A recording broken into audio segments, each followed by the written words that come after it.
गीता में अर्जुन को स्वयं भगवान कह रहे हैं कि उस परमेश्वर की शरण में जा, उसके लिए उन संतों के पास जा जो तत्वदर्शी हो। इसी प्रकार हजरत मोहम्मद को उनका अल्लाह कह रहा है कि कोई और पूर्ण परमात्मा है।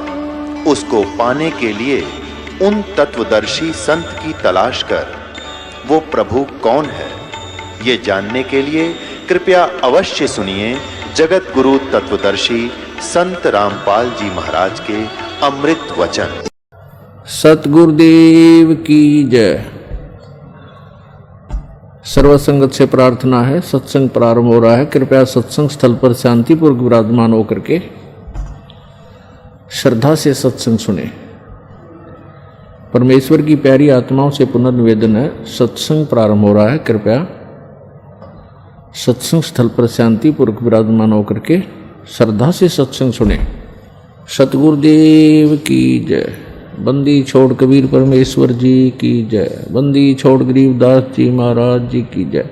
स्वामी रामदेवानंद जी गुरु महाराज जी की जय हो।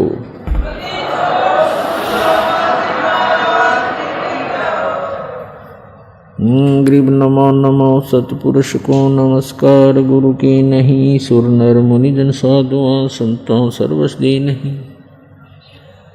सतगुरु साहेब संत सब डंडो तुम प्रणाम।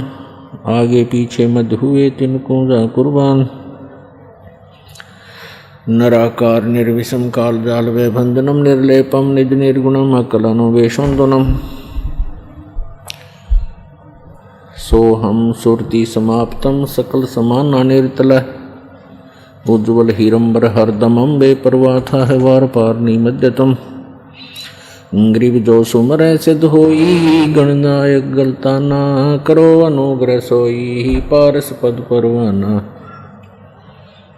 आदि गणेश मनाऊं गणनायक देवन देवा।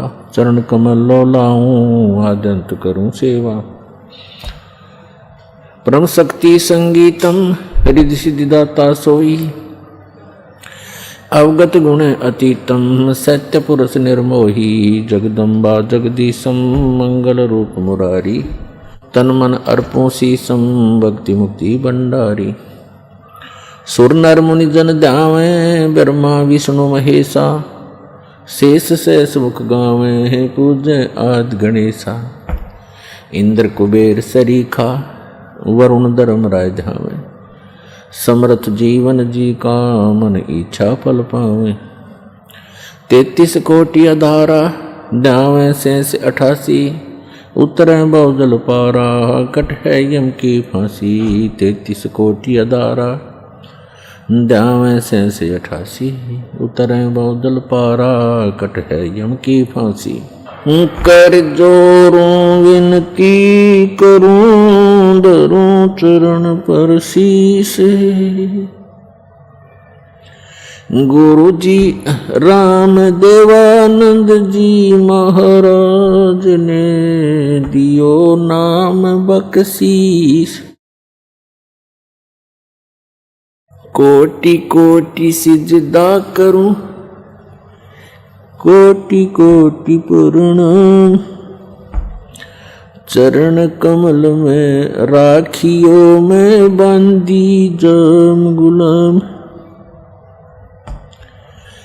कुत्ता हो गुरुदेव का रामपाल दास का नाम। गले प्रेम की जेवड़ी जा खेचो वहाँ जाऊं मैं। तो करो तो बावड़ू दूर दूर करो तो जाऊं। जो राखो त्यों ही रहूं जो देवो सो खाऊं।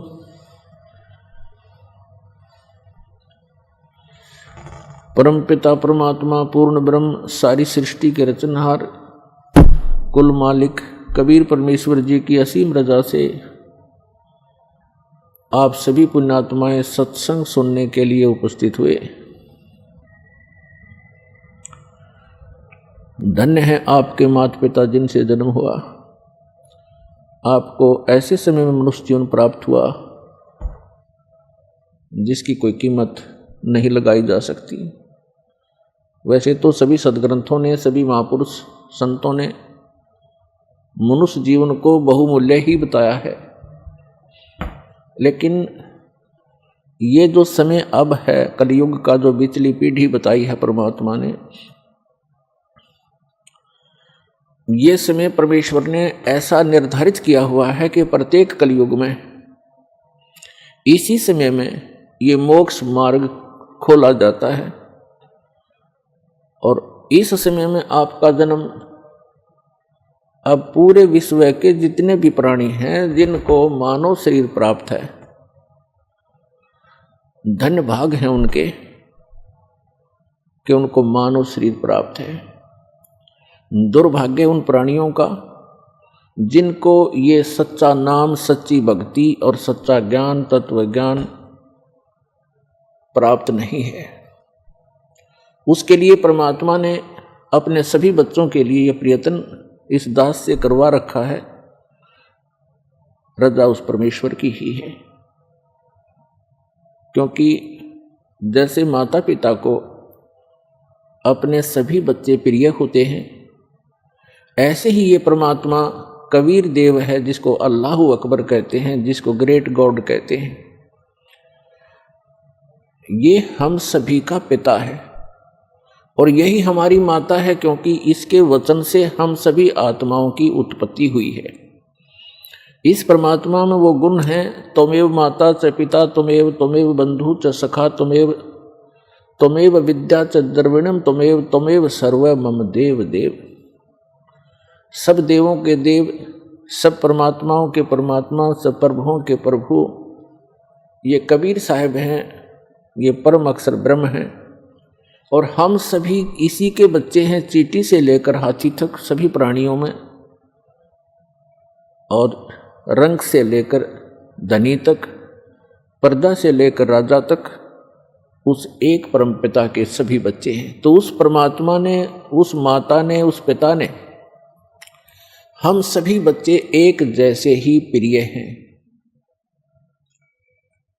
अपने कर्मों के कारण हम भले ही कोई कुत्ता, कोई गधा, कोई सूअर बना है, उनका भी दुख उस परमात्मा को है, क्योंकि परमात्मा चाहते हैं कि प्रत्येक प्राणी इस ज्ञान को स्वीकार करे, परमात्मा के दिए हुए इस विधान को समझे और ये सभी यहाँ से निकल जाएं। ये पृथ्वी एक कैद है, 21 ब्रह्मांड है वैसे तो इस काल के, जिनको हम जन्नत कहते हैं, स्वर्ग कहते हैं, जिसको हम हेवन कहते हैं।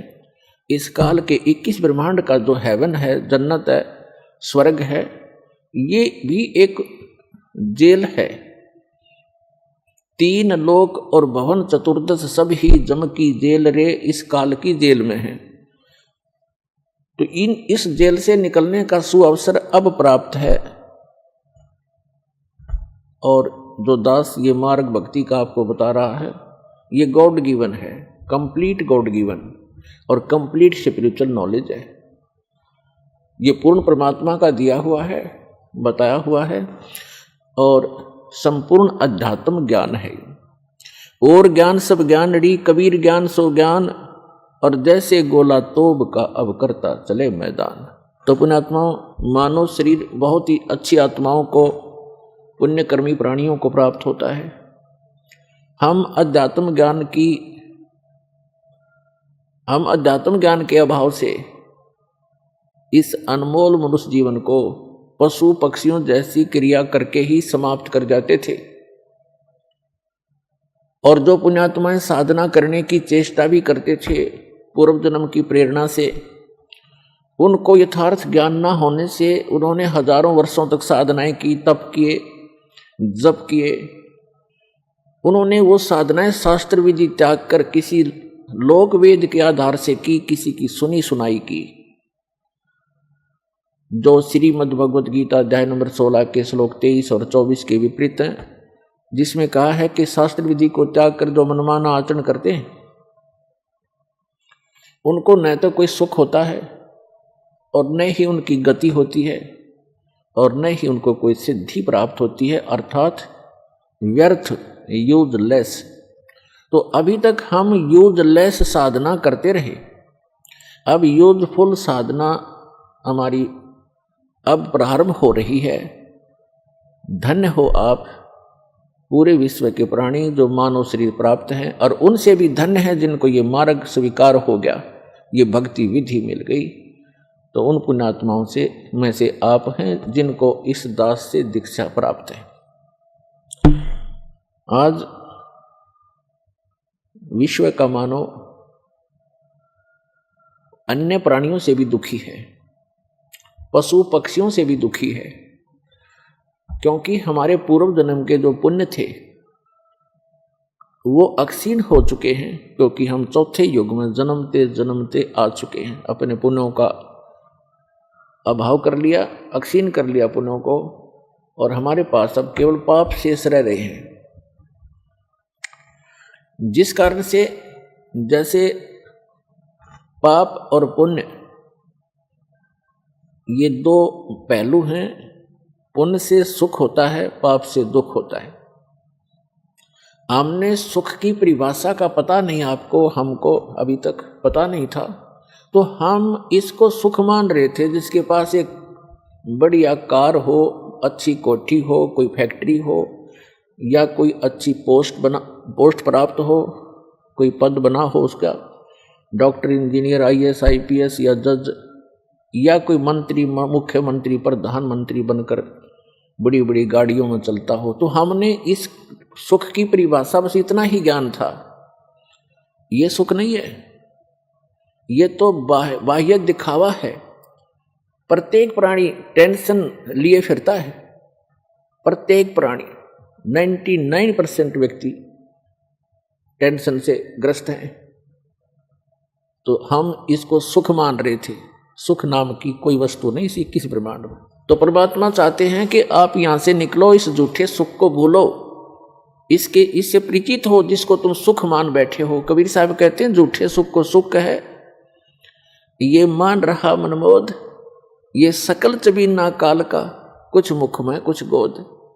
यहां सब ये काल का आहार है। इस झूठे सुख को आप सुख मान बैठे हो, ये सुख नहीं है। आज आप जिसको सुख मानते हो उस व्यक्ति के पास सभी सुविधाएं उपलब्ध हैं। अच्छा मंत्री है, मुख्यमंत्री है, सब सुविधाएं हैं, पुत्र भी हैं, पुत्री भी हैं, आगे संतान भी ठीक है। तो इसको हमने सुख मान रखा है। और 1 मिनट में मृत्यु हो जाती है, 1 सेकंड के अंदर मृत्यु हो जाती है। फिर वो सुख कहाँ गया उसका? फिर कहीं गधा बनकर, कुत्ता बनकर गली में खड़ा होगा, खा के ये सुख। तो परमात्मा याद दिलाते हैं कि तन धर सुखिया कोई ना देखा, जो देखा सो दुखिया हो। उदय अस्त की बात करते हैं, मन सबका किया विवेका। शरीरधारी प्राणी यहां इस पृथ्वी लोक के जो कच्चे शरीरधारी प्राणी हैं, कहते परमात्मा कहते मैंने कोई इस पृथ्वी पे सुखी नहीं देखा। और जो उदय अस्त की बात करते हैं, उदय अस्त का अर्थ है चक्रवर्ती राजा, जिसका शासन पूरी पृथ्वी पर हो। परमात्मा कहते मैंने उनके भी अंदर से झांक कर देखा है। राजा के पास कोई साधु संत चला जाता है, ढेर सारे दुख बता देता है, महाराज मुझे ये तकलीफ है, महाराज मुझे ये तकलीफ है, महाराज मुझे ये कष्ट है। तो परमात्मा कहते हैं उदय अस्त की बात करे मैंने सबका किया विवेका हो। फिर क्या बताते हैं? जंगम दुखिया जोगी दुखिया, कहते हैं तंदर सुखिया कोई ना देखा, जो देखा सो दुखिया हो। उदय अस्त की बात करते हमने सबका किया विवेका हो। घाटे बाद सब जग दुखिया, क्या गर ही बैरागी हो। और सुखदेव ने दुख के डर से गर्भ में माया त्यागी हो। फिर कहते हैं जंगम दुखिया जोगी दुखिया, और तपस्वी को दुख दूना हो। और आशा तृष्णा सब में व्यापे, कोई महल ना सुना हो। फिर परमात्मा कहते हैं कि साच कहूं तो जग नहीं माने, पर झूठ कही ना जाई हो। और ये ब्रह्मा विष्णु महेश्वर दुखिया, जिनने ये राह चलाई हो। फिर परमात्मा अंत करते हैं इस कहानी का, कहते हैं सुरपति दुखिया। सुरपति इंद्र, स्वर्ग का राजा, देवताओं का स्वामी। सुरपति दुखिया, भूपति दुखिया, भूपति माने पूरी पृथ्वी का शासक राजा। सुरपति दुखिया, भूपति दुखिया, और रंक दुखी बपरीति हो। कहे कबीर और सब दुखिया, एक संत सुखी मन जीती हो। अब निष्कर्ष कर दिया दाता ने कि आप जी ब्रह्मा, श्री विष्णु, श्री शिव जी को एक सुप्रीम पावर मानकर इनकी आराधना कर रहे हो, और इनसे हटकर कोई कहना सुनाना चाहता है तो आप जी बिल्कुल सुनना नहीं चाहते। तो परमात्मा कहते हैं कि सच कहूं तो जग का जचे नहीं, ये संसार मानना नहीं कि ब्रह्मा विष्णु महेश भी दुखिया, पर झूठ कही ना जाई हो, और ये ब्रह्मा विष्णु तुम्हारे शिव जी दुखिया जिन ये राह चलाई हो। अब विचार करके देखो, विष्णु जी को श्राप दे दिया किसने? नारद जी ने। क्यों? क्योंकि उसने हरि का रूप मांगा था विवाह करवाने के लिए, और कहते हैं विष्णु जी ने उसका बंदर का मुख लगा दिया, जिस कारण से नारद जी ने भगवान विष्णु को श्राप दे दिया। उस श्रापवश भगवान श्री विष्णु श्री रामचंद्र रूप में राजा दशरथ के घर जन्म लिया।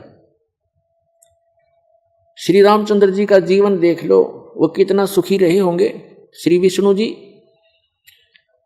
विवाह हुआ छोटी आयु में, विवाह होते ही वनवास हुआ, वनवास में से उसकी धर्मपत्नी का अपहरण हुआ, वो जेल, रावण राक्षस के जेल में पड़ी है, हाहाकार मचा हुआ। फिर उसको छुटवाने के लिए सीता जी को रावण की कैद से छुटवाने के लिए कितना भयंकर युद्ध हुआ, करोड़ों व्यक्ति मारे गए, दिन रात हाहाकार मचा रहा।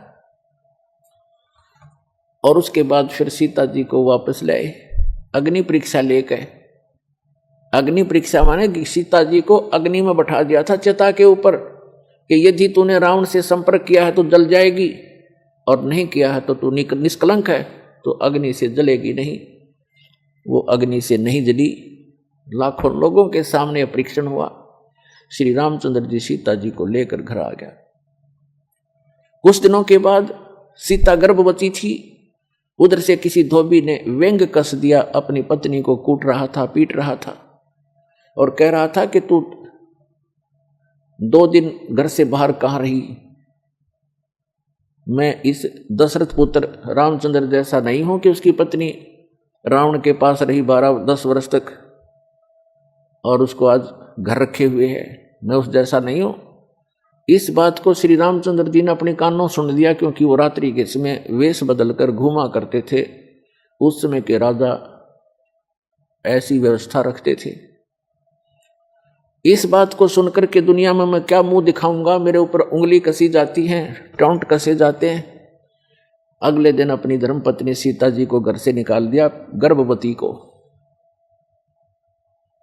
पुण्यात्माओं, यदि हमने लोक वेद लोगों के ही दंत कथाओं से ही अपना शासन व्यवस्थित करना है, तो कैसे हम राजा, कैसे हम भक्त, कैसे हम भगवान? लाखों लोगों के सामने परीक्षण किया सीता जी का, और वो निष्कलंक।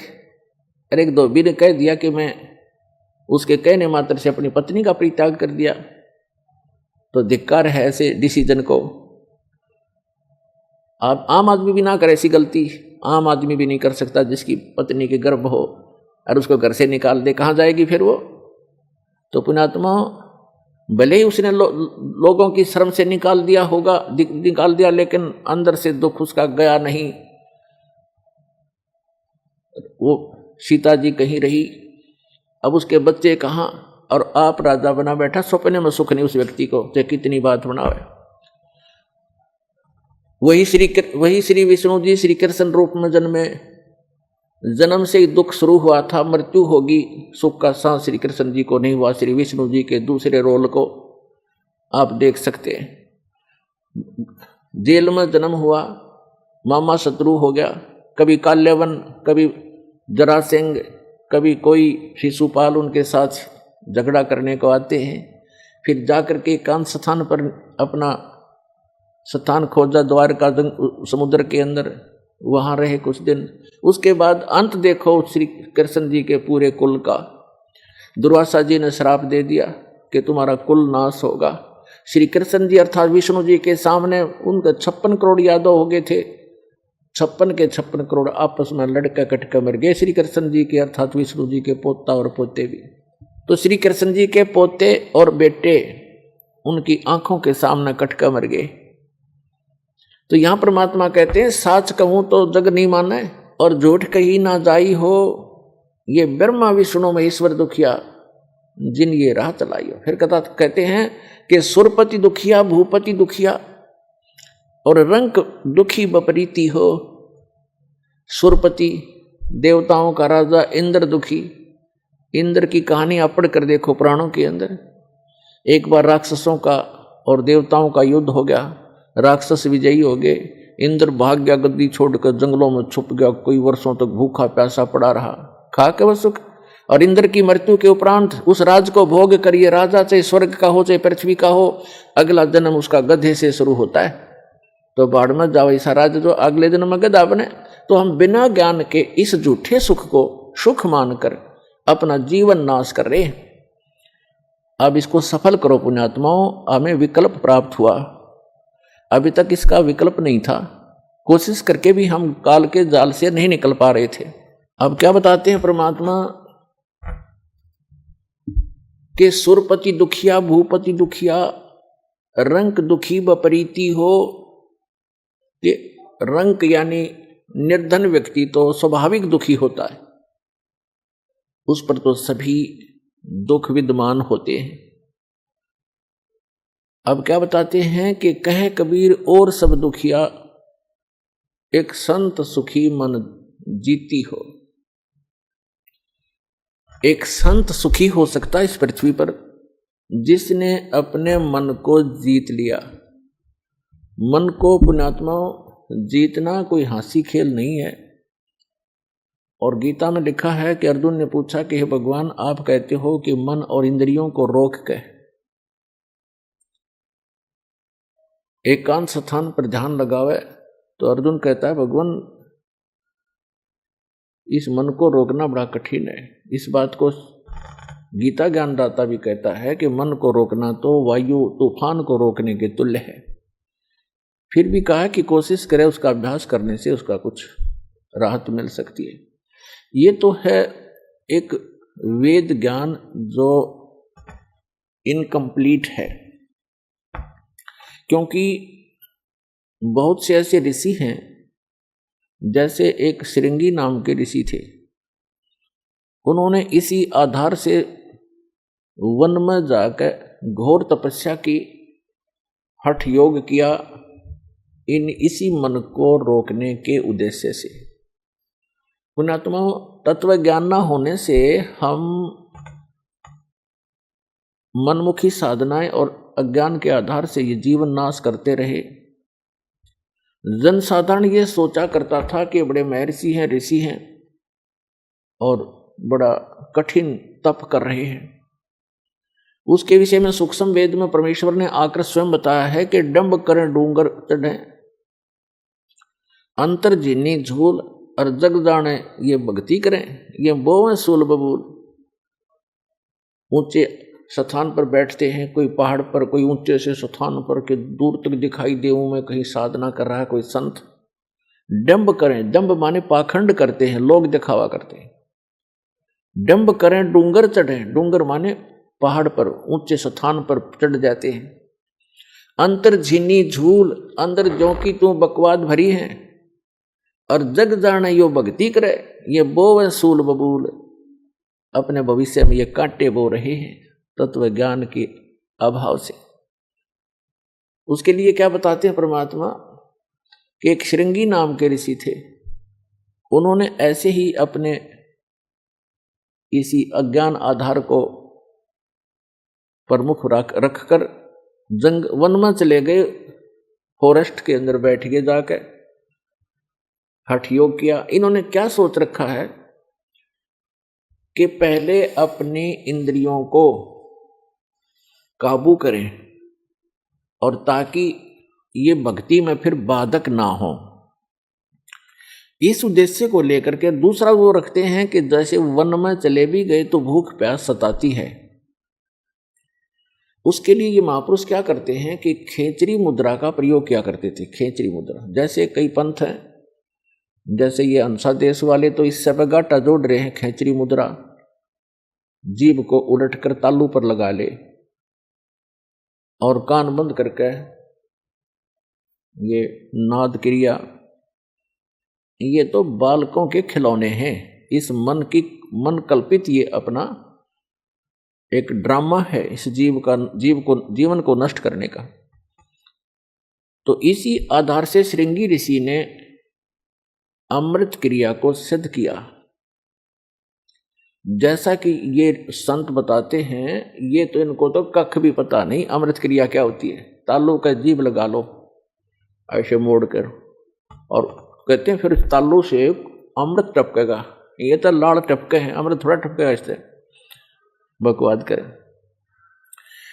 ये एक ऐसी क्रिया है जैसे जीभा को वापस मोड़ेंगे और तालू के लगाने की हम चेष्टा करेंगे तो हमारी नाड़ियां कसती हैं जो जीभा से और मस्तिष्क से संबंधित हैं।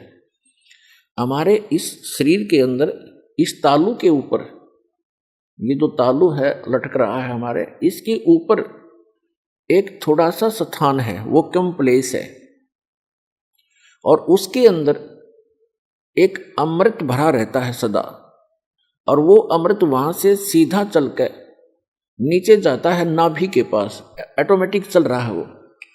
और उसको एक कुंडलनी शक्ति है, कुंडलनी शक्ति बोले, नागिनी कहा संतों ने। उसकी 2 जिह्वा हैं सर्प जैसी, और वो उस अमृत को वो पीती रहती है, शरीर में नहीं जा पाता, वो उसको वो चूस करके नष्ट कर देती है। उसके अंदर एक ऐसी क्रिया है।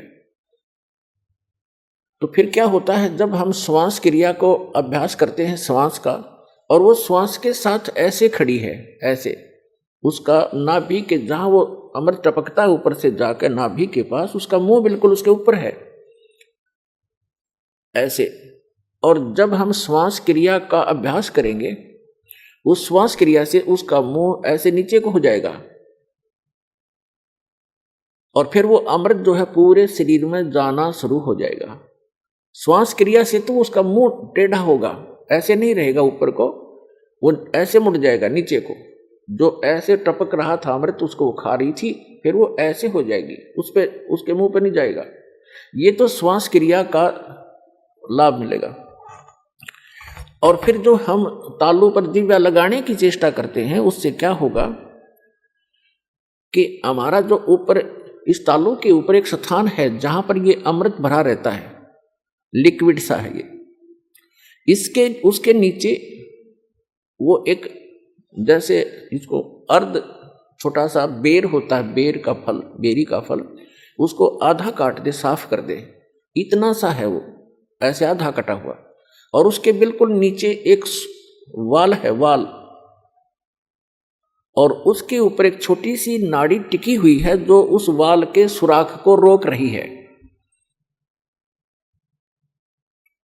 तो उस अभ्यास करने से एक तो उसकी वो नीचे को हो जाएगी, नागनी श्वास के जो श्वास क्रिया से तो नागनी का फन नीचे को हो जाएगा, और फिर वो नीचे जाना शुरू होगा, और जिस रास्ते से फिर वो जाएगा उस नागनी के हाथ नहीं लगेगा, वो पूरा शरीर में व्याप्त हो जाएगा। एक स्वाभाविक ओवरफ्लो होकर के वो छोटा सा जो आधे बेर का जितना स्थान समझो खाली, ओवरफ्लो होकर जब जाता है तब वो नागनी के मुंह पर गिरता रहता है। तो अब वो चाहे उस सुराख से जाएगा और चाहे वैसे ऊपर के ओवरफ्लो होकर जाएगा, तो उस कुंडलनी जो नागनी है उसके नाभि के चारों तरफ, नाभि के पास हमारी सभी पूरे शरीर की नाड़ियां इकट्ठी हो जाती हैं। उनका एक ऐसा बंध है वहां पर, उसके ऊपर वो ऐसे लपेटी हुई है जैसे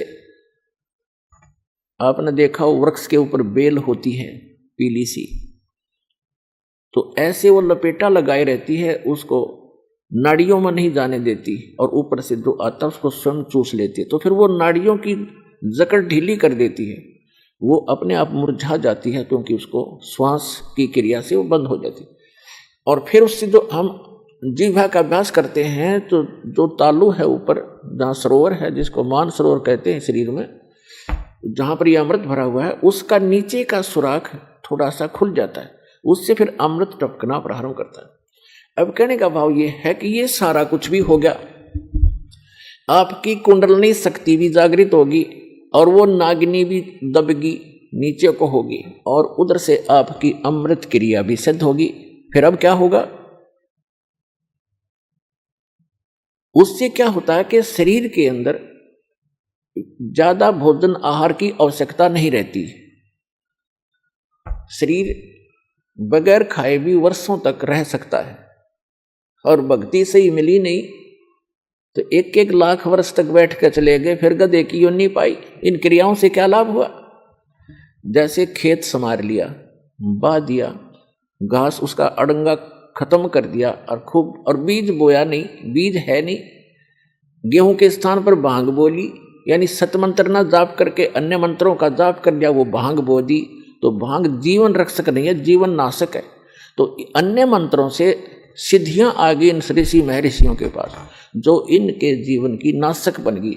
आम जनता में तो ये ऐसे हो गए जैसे प्रभु पाक के, आम जैसे जनसाधारण के लिए तो ये बहुत बड़ी बात होगी। जैसे अगस्त ऋषि जी ने सारे जीवन में डले डोके एक सिद्धि प्राप्त की,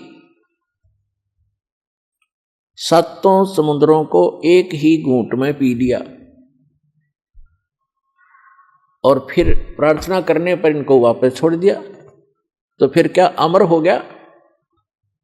आम आदमी के लिए तो बहुत बड़ी पहाड़ है, 1 क्विंटल पानी नहीं पी सकता एक आदमी, तक 10 किलो मुश्किल से पिया जा को गढ़ाई मर पड़ के, और उसने 7 समुद्रों को पी लिया। तो जनसाधारण के लिए तो भगवान सिद्ध हो गया वो, लेकिन कख नहीं था। वेदांतम ज्ञान की तराजू में उसको तोल कर देखेंगे, -0 था वो।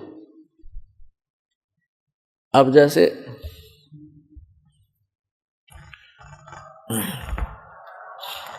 प्रसंग चल रहा है, एक श्रृंगी ऋषि था, उसने ऐसी ये अमृत क्रिया सिद्ध करके और पूरे शरीर को साध लिया जैसा वो सोच रहे थे। और फिर क्या करता था वो? सारे दिन में एक वृक्ष की छाल पर, वृक्ष की छाल पर एक बार दिन में जिह्वा लगाता था, ऐसे चाटता था, उसी से संतुष्ट हो जाता था, क्योंकि उसने अमृत क्रिया को सिद्ध कर रखा था। तो उसको इस बात का गर्व हो गया कि अब तूने अपनी इंद्रियों पर काबू पा लिया। वो ऋषि अयोध्या नगरी के पास बाहर बनी में, बाहर जंगल में, वन में, गांव से थोड़ा आधा किलोमीटर की दूरी पर रास्ते के साथ में बैठ गया, वृक्ष की तरफ मुंह करके, और सारा दिन में एक बार वृक्ष के छाल को जिह्वा से चाटे और बस ध्यान मगन रहे। कुछ ही दिनों में आने जाने वालों ने देखा कि एक महापुरुष बैठे हैं, ना खाते हैं, ना पीते हैं, ना सोते हैं और ना उठते हैं। आसपास पूरी नगरी अयोध्या के लिए एक बहुत बड़े जो है अचंभे की बात थी। नगर के लोग देखने जाने लगे, सारा सारा दिन बैठे रहते थे, सारी सारी रात बैठे रहते थे। जब उनको पक्का यकीन हो गया कि सचमुच महापुरुष के ये तो भगवान से मिल चुका है, सारे नगर में तहलका मच गया। राजा दशरथ तक बात गई। राजा भी स्वयं वहां पर गए अपने परिवार समेत संत के दर्शनार्थ, लेकिन संत मस्त हैं, ना किसी से बोलते हैं और न ही दिन रात में कहीं उठते और बैठते हैं, ना जाते हैं, ना कुछ पीते हैं, ना खाते हैं। उनके साथ उनकी बेटी भी गई, राजा दशरथ की। श्री रामचंद्र जी और अन्य का जन्म तो बहुत बाद में हुआ है। उस समय उनकी एक पुत्री थी। अब राजा की लड़की प्रतिदिन अपनी नौकरानियों के साथ वहां जाने लगी। उसने किसी वैद्य को बुलाकर पूछा, किसी व्यक्ति से, कि ये ऋषि बात करे तब बात बने, कोई आशीर्वाद प्राप्त करें हम। तो एक वैद्य ने बताया कि जहां ये जिह्वा से चाटता है वहां पर मधु का लेप कर दिया जाए, यानी शहद लगा दिया जाए। अगले दिन उस राजा की लड़की दशरथ की बेटी ने ऐसा ही करवा दिया। जहां वो जिह्वा लगाता था वहां शहद लेप दिया थोड़ा सा। पहले दिन एक बार जिह्वा लगाता था, पहले वो उस दिन उसने 2-3 बार चाटा क्यों स्वादिष्ट लगा। अगले दिन तो कुछ ज्यादा लगा दिया तो और ज्यादा चाटा। धीरे धीरे उसका जो है भूख जागृत होगी। फिर उसको खीर ख्यार खिलाने लग गए। कुछ दिन के बाद वो हलवा पूरी खाने लग गया। अपने पिता की आज्ञा लेकर लड़की ने कहा कि ऐसे महापुरुष को पिताजी घर ले चलते हैं। राजा दशरथ ने उनको गुरु धारण कर लिया। श्रृंगी ऋषि युवा थे, अपने घर पर रख लिए और उन्हीं की देख रेख में, उन्हीं की आज्ञा से पुत्र प्राप्ति के लिए एक अनुष्ठान की तैयारी की। और उससे पहले वही श्रृंगी ऋषि दशरथ की पुत्री बेटी को लेकर चंपत हो गया। तो पुण्यात्माओं, परमात्मा कहते हैं मन के मते न चालियो, ये मन है पक्का दूत, और ले डोबे दरिया में जा हाथ से छूट। विकार मरे मत जानियो, जो भूबल में आग। जैसे ये साधु संत ऋषि वेदों और गीता के अनुसार साधना करके इनको ये भ्रम हो गया था कि हमने विकारों का नाश कर लिया। तो परमात्मा कहते हैं विकार मरे मत जानियो। जैसे अग्नि का अंगारा राख में दबा रखा हो, ऊपर से राख भी ठंडी हो जाती है, ऐसा लगता है जैसे आग खत्म होगी, लेकिन कहते हैं वो राख हटाओगे ना जब उस अंगारे के ऊपर से, वह पहले से ज्यादा धधकती दिखाई देगी आपको। तो यहां परमात्मा कहते हैं विकार मरे मत जानियो, जो भूबल में आगे। अब ये विकार मरेंगे कैसे? वो क्रिया वही है, लेकिन उनके अंदर जैसे श्वास उश्वास की क्रिया क्या चीज है, ये तो एक समझ लो सिरिंज है। सिरिंज में औषधि कौन सी जानी चाहिए, उस औषधि से रोग नाश होता है। सिरिंज के अंदर अन्य औषधि डालकर वैसी ही क्रिया करने से, इंजेक्शन लगाने से रोग नाश नहीं होगा जब तक उस रोग नाश की सही औषधि प्रयोग नहीं की जाएगी। तो अब इस दास के पास वो औषधि है सतनाम की, श्वास उश्वास के सिमरण है, और ये सिमरण से ही आपका मन भी काबू होगा, आपके विकार भी नाश होंगे। परमात्मा कहते हैं इस शरीर में,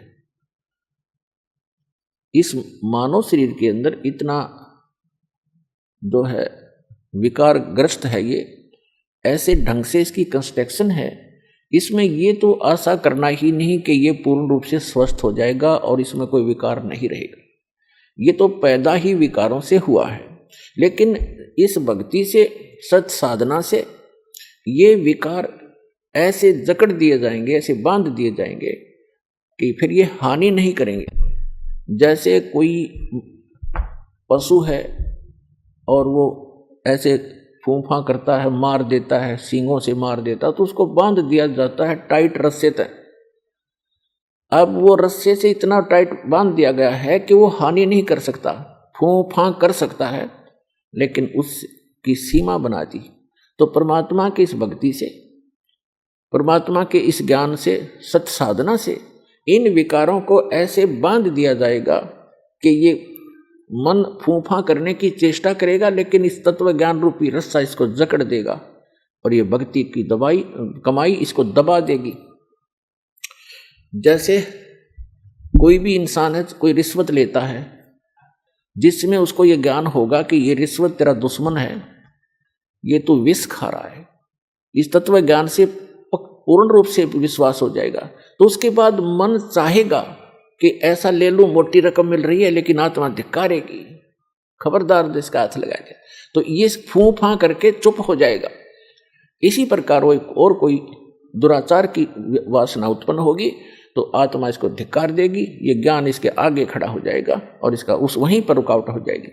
तो इस प्रकार हम इन विकारों को भी रोकेंगे इस भक्ति और इस साधना और इस ज्ञान से, और हम अपना आत्म कल्याण भी आसानी से करवा पाएंगे।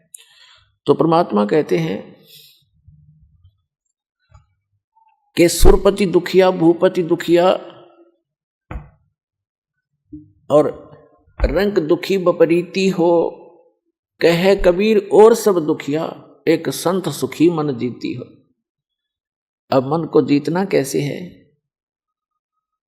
जैसे दोजक भीष्ट सबीते देखे, राजपाट के रसिया, तीन लोक से तरपत नाही, ये मन भोगी खसिया। परमात्मा ने सुख संवेद में बताया है कि दोजक मीन नरक और बहिष्ट मीन स्वर्ग। दोजक बहिष्ट सभी ते देखे, राजपाट के रसिया। इस राज्य प्राप्ति के लिए आपने बहुत से पहले तप किए, जप किए, दान किए, यज्ञ किए। स्वर्ग में गए, स्वर्ग का समय समाप्त करके अपनी पूंजी अक्षीण करके, स्वर्ग क्या है? स्वर्ग इज ए रेस्टोरेंट, जिसमें एक रेस्टोरेंट है जिसमें सब वस्तु आपको अपनी जेब से खरीदनी पड़ेंगी, अपने पल्ले से, अपने पैसे से। सुविधाएं वहां तो उसमें है, वो आप पूरी प्राप्त कर सकते हो यदि आपके पास पैसा है, लेकिन आपकी जेब खाली हो रही है। और जिस दिन आपकी जेब हल्की हो जाएगी, अपने आप वहां से चल पड़ोगे या आपको रेस्टोरेंट से निकाल दिया जाएगा। तो इसी प्रकार स्वर्ग एक रेस्टोरेंट है जहां आप अपने पुण्यों का नाश करने के लिए जाते हो, कुछ दिनों की बकवाद वहां कराते हो, फिर नरक में भी जाते हो अपने किए हुए पाप कर्मों के आधार से। जब तक हमें ये सत्य साधना प्राप्त नहीं होती, सच्चे इस कबीर भगवान की और ये सतनाम की और सार नाम की, जब तक पूर्ण परमात्मा कबीर जी की सत साधना हमें नहीं मिलती, तब तक हम अपने दोनों कर्म भोगने पड़ते हैं, पुण्य भी और पाप भी। अभी तक आपने विधान सुना होगा कि जैसे कर्म करेगा वैसे फल देगा भगवान। बिल्कुल सही है। आपके जैसे कर्म पूर्व जन्म के हैं, उनसे आपकी एक जीवन बन गया, किस्मत बना दी। आपके जो संचित कर्मों में से कुछ पुण्य ले लिए, कुछ पाप ले लिए। उस एवरेज से जिसके पुण्य घने हैं और पाप कम हैं, तो उसके पुण्य उसी रेशो से अधिक जीवन में आपको प्राप्त हैं, और पुण्य भी उसी आधार से और पाप भी उन्हीं की रेशो से। तो आप जी को दोनों भोगने पड़ेंगे। यहाँ इस प्रारब्ध बोलते हैं इसको, प्रारब्ध यानी जीवन में लिखी हुई किस्मत के जो कर्म हैं, जो संस्कार हैं किस्मत के, उनको प्रारब्ध कर्म बोलते हैं। और प्रारब्ध कर्म को कोई नहीं चेंज कर सकता, ना विष्णु जी कर सकते, ना ब्रह्मा जी कर सकते, ना शिव जी कर सकते, ना ब्रह्म कर सकता, ना परब्रह्म कर सकता। परम अक्षर ब्रह्म कर सकता है। मासा घटे ना तिल बधे, विधना लिखे दो लेख, और सच्चा सतगुरु मिटाकर ऊपर मार दे मेघ, यानी फॉर एवर खत्म कर देता है। मासा घटे ना तिल बधे, यानी 1 ग्राम भी आपके संस्कार इधर उधर नहीं हो सकते, और ना बढ़ सकते ना कम हो सकते। जो विधाता ने आपके भाग्य में, प्रारब्ध में, किस्मत में लिख दिए, प्रारब्ध माने किस्मत, आपकी किस्मत में जो लिखा हुआ है उसमें से ना मासा घट सकता है और ना ही तिल के समान बढ़ सकता है। आपको दोनों भोगने पड़ेंगे जब तक आप परम अक्षर ब्रह्म, उस सत्य पुरुष अल्लाहु अकबर, उस कबीर भगवान की भक्ति नहीं करोगे। उसकी भक्ति कौन सी है? जैसे वैसे तो आप देखते हो कबीर पंथ बहुत चले हुए हैं। कबीर पंथियों की यदि आप कैलकुलेशन करो, टोटल करोगे तो लगभग 20 करोड़ के आसपास कबीर पंथी मिलेंगे आपको, लेकिन वो कबीर पंथी नहीं है, उनके पास यथार्थ भक्ति नहीं है। तो सत्य साधना उस कबीर परमेश्वर की इस दास के अतिरिक्त विश्व में किसी के पास नहीं है, पूर्ण परमात्मा की। और उस सतलोक को प्राप्त करने की, जहां जाने के बाद साधक कभी दुखी नहीं होता। तो जो प्रसंग चल रहा है कि परमात्मा ने बताया है कि जब तक आप इस सत्य साधना को छोड़कर अन्य जो साधनाएं करते हो तो दोजक मीन नरक और बहिष्ठ मीन स्वर्ग। दोजक बहिष्ठ सभी ते देखे राजपाट के रसिया, और 3 लोक से तरपत नाही ये मन भोगी खसिया। है अपने आत्मा परमात्मा के इन अनमोल वचनों को हृदय में जचा लो। ये कोई डूम भाट के गीत नहीं, एक परम पिता की बताया हुआ मार्ग है। अब प्रसंग चल रहा है कि दोजक भिष्ट सभी ते देखे राजपाट के रसिया। आपने अन्य साधनाएं करके आप जी ने स्वर्ग भी प्राप्त किया और नरक भी, दोनों भोग लिए। और 3 लोक से तरपत नाही ये मन भोगी खसिया। 3 लोक भी यदि इस जीव को दे दे, इस मन की फिर भी तृप्ति नहीं है, सेटिस्फैक्शन नहीं है। क्यों नहीं है? क्योंकि आत्मा को ज्ञान नहीं है और मन एक शैतान है, उस शैतान का एजेंट है, काल का एजेंट है, ब्रह्म का। तो पुण्यात्माओं, 3 लोक से तरपत नाही ये मन भोगी खसिया। जैसे कोई सरपंच बन जाता है गांव का प्रधान, उसकी फिर नीयत ये रहती है कि चेयरमैन बनूं तो बात बने, क्योंकि सरपंचों के ऊपर चेयरमैन अधिकारी होता है। फिर सोचता है चेयरमैन बनने के बाद कि एमएलए बनूं जब बात बने। एमएलए बनने के बाद तो फिर उसके मन में एक धारणा बनती है कि एमएलए भी कोई खास बात नहीं, मिनिस्टर बनूं जब बात बने, जब आनंद आए।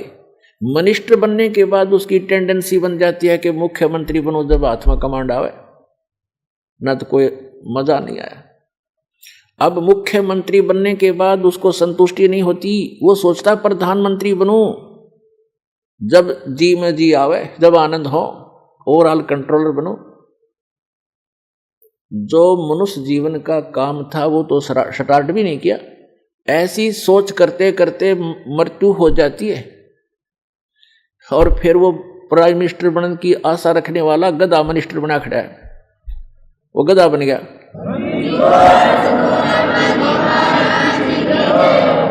तो पुण्यात्माओं, सौभाग्य आपका,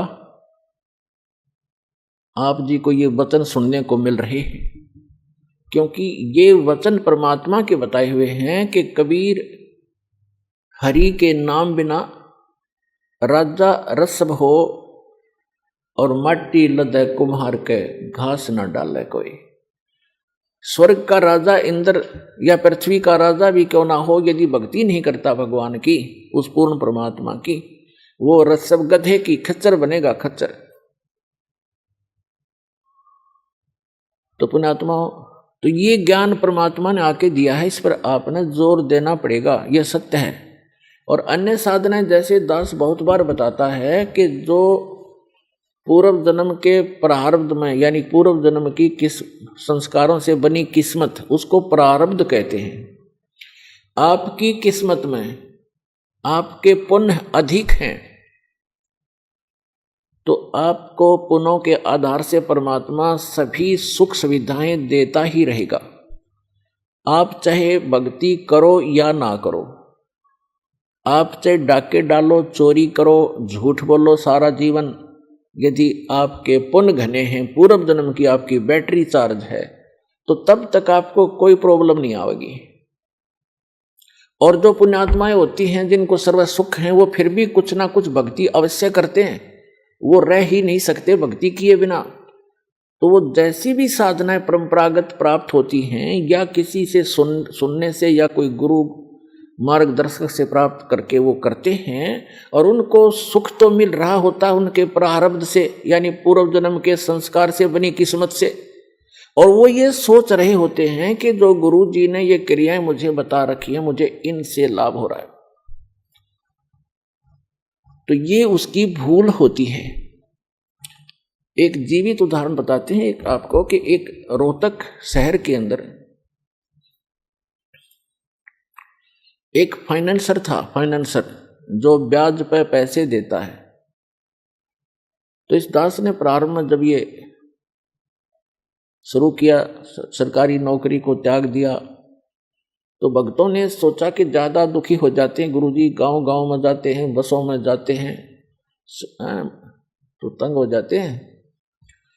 एक जीप की व्यवस्था की, उसके लिए फाइनेंस करवाया उस फाइनेंसर से। वहां आने जाने लगे, बैठने लगे, स्वभाव ठीक था। हमारे भक्तों ने उनको समझाने की चेष्टा की, उसके पिताजी को भी कहा, वो भी वहीं बैठता था उसी ऑफिस में। तो उसके पिताजी से कहा कि आप ये ज्ञान समझो, हमारे गुरु जी ऐसे भक्ति बताते हैं, आप ये भक्ति करो। तो वो उनके पिताजी कहने लगे कि भाई आज मेरे घर में जो सुख है शायद किसी को होगा, और मैंने गुरु भी बना रखा है, और हम श्री राम, श्री कृष्ण और श्री शंकर भगवान, श्री विष्णु भगवान और दुर्गा माता आदि की पूजा करते हैं। अरे इन्होंने हमारे सारे ठाठ कर रखे।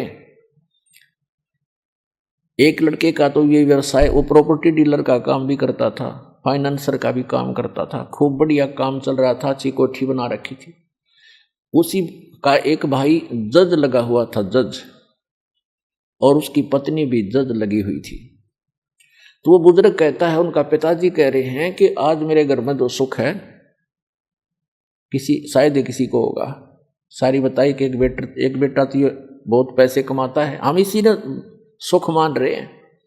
एक बेटा जज लग गया है और बेटे की पत्नी भी जज। तो ठीक है, हमारे भक्त के बोले, इस ताक वो सुनने को तैयार भी नहीं, तो चुप करके आ गए। उसने 2-3 महीने के बाद क्या किया कि एक अपने धर्म गुरु से धार्मिक अनुष्ठान घर पे करवाया। उसमें सभी बच्चे छुट्टी लेकर आ गए थे, जज भी आ गया था, फाइनेंसर वहीं था। तो जो उनके गुरुजी ने जो क्रिया करी थी, उसके बचे हुए फूल, जो फूल फाल चढ़ाते हैं, माला डालते हैं, कुछ हवन किया होगा, उसकी राख बच गई थी, उसको जल प्रवाहित करने की आज्ञा दी उसके गुरुजी ने। वो दोनों बेटे, एक जज और एक वो फाइनेंसर, उस राख को लेकर गए। उनका ड्राइवर साथ था गाड़ी में। रोहतक से दिल्ली रोड के ऊपर एक JLN बोलना उसको, जवाहरलाल नेहरू कैनाल, बहुत भारा, बड़ी गहरी वहां से चलती है, बह रही थी। उस पे जाके उन दोनों ने पटड़ी पर गाड़ी चढ़ाई। ड्राइवर ने गाड़ी रोकी, दोनों उतर गए। उन्होंने वो जो भी थैला सामग्री थी वो ऐसे खाली कर दी जल में। वो जल में नहीं गई, उस कैनाल के उस नहर की पटड़ी ज्यादा टेढ़ी थी ऐसे, तो वो ऐसे गिर गई ऊपर ने। तो उन्होंने, एक भाई ने हाथ पकड़ लिया, एक कहने लगा मेरा हाथ पकड़, मैं नीचे जाके इनको जल में सरका देता हूँ, बहा देता हूँ। तो एक का ऊपर हाथ पकड़े था, वो नीचे जा रहा था भारी, तो वो नीचे वाला भी तगड़ा था, तो उसका पैर रिपट गया क्योंकि काई लगी हुई थी। और साथ में उसका भाई हाथ पकड़ रहा था, वो भी साथ आ गया क्योंकि उसे और मजबूती से पकड़ा। जब गिरने लगा तो वो भी नीचे गिर गया। दोनों उस नहर में गिर कर डूब कर मर गए। तीसरे दिन लाश पाई उनकी। अपने आत्माओं, परमात्मा कहते हैं कि झूठे सुख को सुख कहे ये मान रहा मनमोद, ये सकल चबीना काल का कुछ मुख में कुछ गोद। अब आज उस बूढ़े के घर में जो कहर था शायद किसी के घर में होगा, जहां वो ये सोच रहा था कि जो सुख आज मुझे शायद किसी को होगा। जब तक हम उस परम पिता की शरण नहीं ग्रहण करेंगे और जो साधनाएं हम करते हैं उससे हम मान बैठे हैं कि ये साधना से मुझे लाभ हो रहा है, कहां गई उसकी साधना, वो कहर टूट गया उस घर पे। तो पुण्यात्माओं, इसका समाधान केवल एकमात्र कबीर परमात्मा है, और उसकी ये सच साधना जो दास के पास है। इसके अतिरिक्त कोई कबीर साहिब का नाम लेकर के अगर आपको कोई जंतर मंत्र बताता है तो व्यर्थ है, यूजलेस है। और ये मंत्र जो दास आपको देता है, ये है वो कारगर मंत्र। और इन मंत्रों को, इस साधना को यदि इस दास से प्राप्त करके कोई नीच व्यक्ति स्वयं बनकर संत इनको आगे दान करता है तो वो भी महान दुश्मन है इस मानव समाज का, क्योंकि वो अधिकारी नहीं है। अधिकारी के बिना ये मर्यादा इस भगवान की, अधिकारी के बगैर ये मार्ग चलेगा नहीं। अब जैसे कोई नकली पासपोर्ट बनवा लेता है, तो उसको कोई नहीं घुसने देगा उस एयरपोर्ट के अंदर। और पता लग गया सरकार ने दोनों दोषी, बनाने वाला भी और बनवाने वाला भी, और उसका काम था वो भी अधूरा रह गया, उसको सजा और मिल जाएगी साथ में। तो पुण्यात्माओं, इस अध्यात्म ज्ञान से अपरिचित हम अभी तक इन नकली संतों के फंस गए और नकली धर्म गुरुओं के फंस गए, हमने अपना जीवन नाश कर लिए, क्योंकि इनको कख भी पता नहीं भक्ति मार्ग का, ये अपने सदग्रंथों से परिचित नहीं, जिनके आधार से हमें ज्ञान दिया करते थे। तो इससे आप जी को एक विश्वास होगा कि सचमुच दो साधना आप कर रहे थे और सुख भी हो रहे थे, और जब कैर टूटने लगे, जब कोई बचाव नहीं हुआ, प्रोटेक्शन नहीं हुआ, क्योंकि वो आपका प्रारब्ध आपको प्राप्त था, आपकी किस्मत मिल रही थी, आपके पूर्व जन्म की बैटरी चार्ज थी। और जब तक बैटरी चार्ज है इन्वर्टर की, तो आपके पंखे भी चलते नजर आएंगे, आपकी ट्यूब भी जग रही होगी, रोशनी घर में होगी, लेकिन चार्जर नहीं लगा रखा, लाइट ठीक नहीं है, तो समझ लीजिए कि आप एकदम अंधेरा हो जाएगा, सब सुविधाएं आपकी समाप्त हो जाएंगी, क्योंकि वो चार्जर आगे है नहीं, जिससे बैटरी में जो पावर स्टोर हो रही थी। तो इस पर अब ये जो चार्जर दिया जाएगा आप सभी पुण्यात्माओं को, और इससे आप अपनी भक्ति, इस आत्मा को चार्ज करो, आपके जो सुख समाप्त हो गए थे फिर से शुरू हो जाएंगे।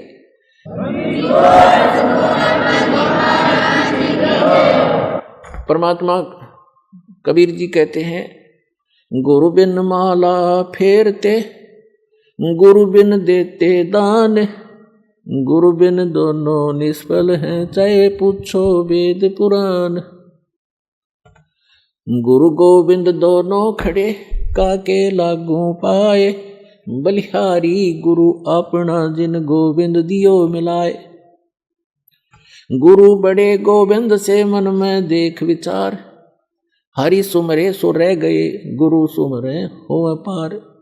कबीर हरि जय रूठ जा, गुरु की शरण में जाए, कहे कबीर गुरु रूठ गए तो हर ना करे सहाय। अब जैसे क्या बताते हैं परमात्मा कि जिस समय आपका राम रूठ गया, हरि रूठ गया, भगवान रुष्ट हो गया, तो कैसे लक्षण होंगे? जैसे कोई दुखी व्यक्ति होता है और उसको आपदा पर आपदाएं आ रही हैं, तो वो अपने आप कहता है कि अभी मेरा भगवान रुष्ट हो गया, मेरा राम रूठ गया। और जिसके सुख दिखाई देता है उसको सभी कहते हैं कि भाई इसका भगवान राजी है, इसका परमात्मा प्रसन्न है इसके ऊपर। तो पुण्यात्माओं, जैसे परमात्मा प्रसन्न का क्या लक्षण है कि उसके पुण्य उसके साथ हैं, तो तब तक उसका भगवान खुश दिखाई देता है। और जिसके पास पुण्य नहीं है उस पर पुण्य से सुख होता है और पाप से दुख होता है। जिनके पास पुण्य नहीं है, पाप स्टार्ट हो गए, तो उनका राम रूठ गया, यानी उन पर आपत्ति आनी प्रारंभ होगी। तो यहां परमात्मा कहते हैं कबीर परमेश्वर जी अपनी महिमा आप बताने आते हैं। वो आप आरती, आप साजे, आप किंगर, आप बाजे, आप ताल धान जनकारा, आप नचे आप देखना आ रहा, कह कबीर ऐसी आरती गाऊं, आप मध्य आप समाओ। अपनी महिमा आपने अपने बच्चों को वो स्वयं बताने आते हैं, क्योंकि भगवान की महिमा ना भगवान ना बता सके, जीव कैसे बता सकता है? ठीक है, उसके बताने के बाद हमारे जैसे जीवों का भी परमात्मा ने दया करी जीवों पर कि हम उनके द्वारा दी गई बुद्धि से उसके बच्चों तक ये संदेश उसका एज इट इज भेज रहे हैं। अब क्या बताते हैं कि जब आपका राम रूठ गया तो आपके पुण्य समाप्त हो गए, आपत्ति स्टार्ट होगी, दुख पर दुख आने लगे। तो परमात्मा कहते हैं कि उसका समाधान क्या है? जैसे आप कोई एक घड़ा पानी का भर के या एक बोतल पानी की भर के और सफर में जा रहे हो या कहीं खेतों में काम कर रहे हो, कोई मजदूरी कर रहे हो, और वो घड़े का जो पानी आपका जल समाप्त हो गया। जब तक जल था तो नो प्रॉब्लम, जब जल समाप्त हो गया तो बड़ी प्रॉब्लम, प्यास से प्राण निकलने को हुए। तो उस आपत्ति आ गई आपके ऊपर, क्योंकि आपके घड़े का जल समाप्त हो गया। वो कहाँ मिले? हैंडपंप पर जाइए, हैंडपंप पर जाइए और फिर वो जल का मटका घड़ा फिर भर लाइए, फिर सुख शुरू हो गया, वो आपत्ति फिर टल गई आपकी। तो यहां परमात्मा कहते हैं गुरु गोविंद दोनों खड़े और काके लागू पाए, बलिहारी गुरु अपना जिन गोविंद दियो मिलाए। एक तरफ तो हैंडपंप खड़ा है, हैंडपंप है, एक तरफ एक मटके में जल है, घड़े में, जग में। तो परमात्मा हमें बताना चाहते हैं कि इन दोनों में से आप किसको सिलेक्ट करोगे? घड़े में जो 10-20 लीटर पानी है जग में, और एक तरफ हैंडपंप खड़ा लगा है, आप इन दोनों में से किसको चाहोगे? बुद्धिमान व्यक्ति हैंडपंप को चाहेगा, क्योंकि हैंडपंप से 100 घड़े भर ले और घड़े में जल है वो 10 किलो 20 लीटर, ये 2 घंटा में, एक दिन में समाप्त हो जाएगा। तो यहां बताते हैं गुरु गोविंद दोनों खड़े। आप जो समझते हो कि जो सुख ही आप सुख मानते हो, वो सुख कहाँ है? उस गुरु जी के माध्यम से प्राप्त होगा आपको। अब जल तो समझ लो भगवान है और हैंडपंप गुरु जी है। तो परमात्मा आपसे पूछते हैं और आप ही जवाब देते हैं कि गुरु गोविंद दोनों खड़े, एक मटके में जल और एक हैंडपंप, अब काके लागू पाए। आप पे उत्तर देते हैं बलिहारी गुरु अपना जिन गोविंद दिया मिलाए। तो पुण्यात्माओं, समझदार को संकेत पर्याप्त होता है, बहुत होता है, क्योंकि जो दुख आप पर आ गए और गुरु रूपी हैंडपंप के अंदर वो शक्ति गॉड परमात्मा वाली विद्यमान है जो आपने सुख देगी। तो गुरु जी के पास आइए और उन सुखों को फिर प्राप्त कर लीजिए जो आपके समाप्त हो गए थे। तो यहां आने से आपके वो जग, आपके घड़े फिर से भर दिए जाएंगे इस सत साधना और आशीर्वाद के द्वारा।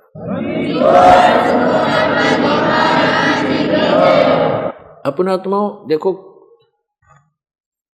आपको यहां आने से कितना पुण्य मिलता है और आप कितने खाली हो चुके हो पुण्यों से।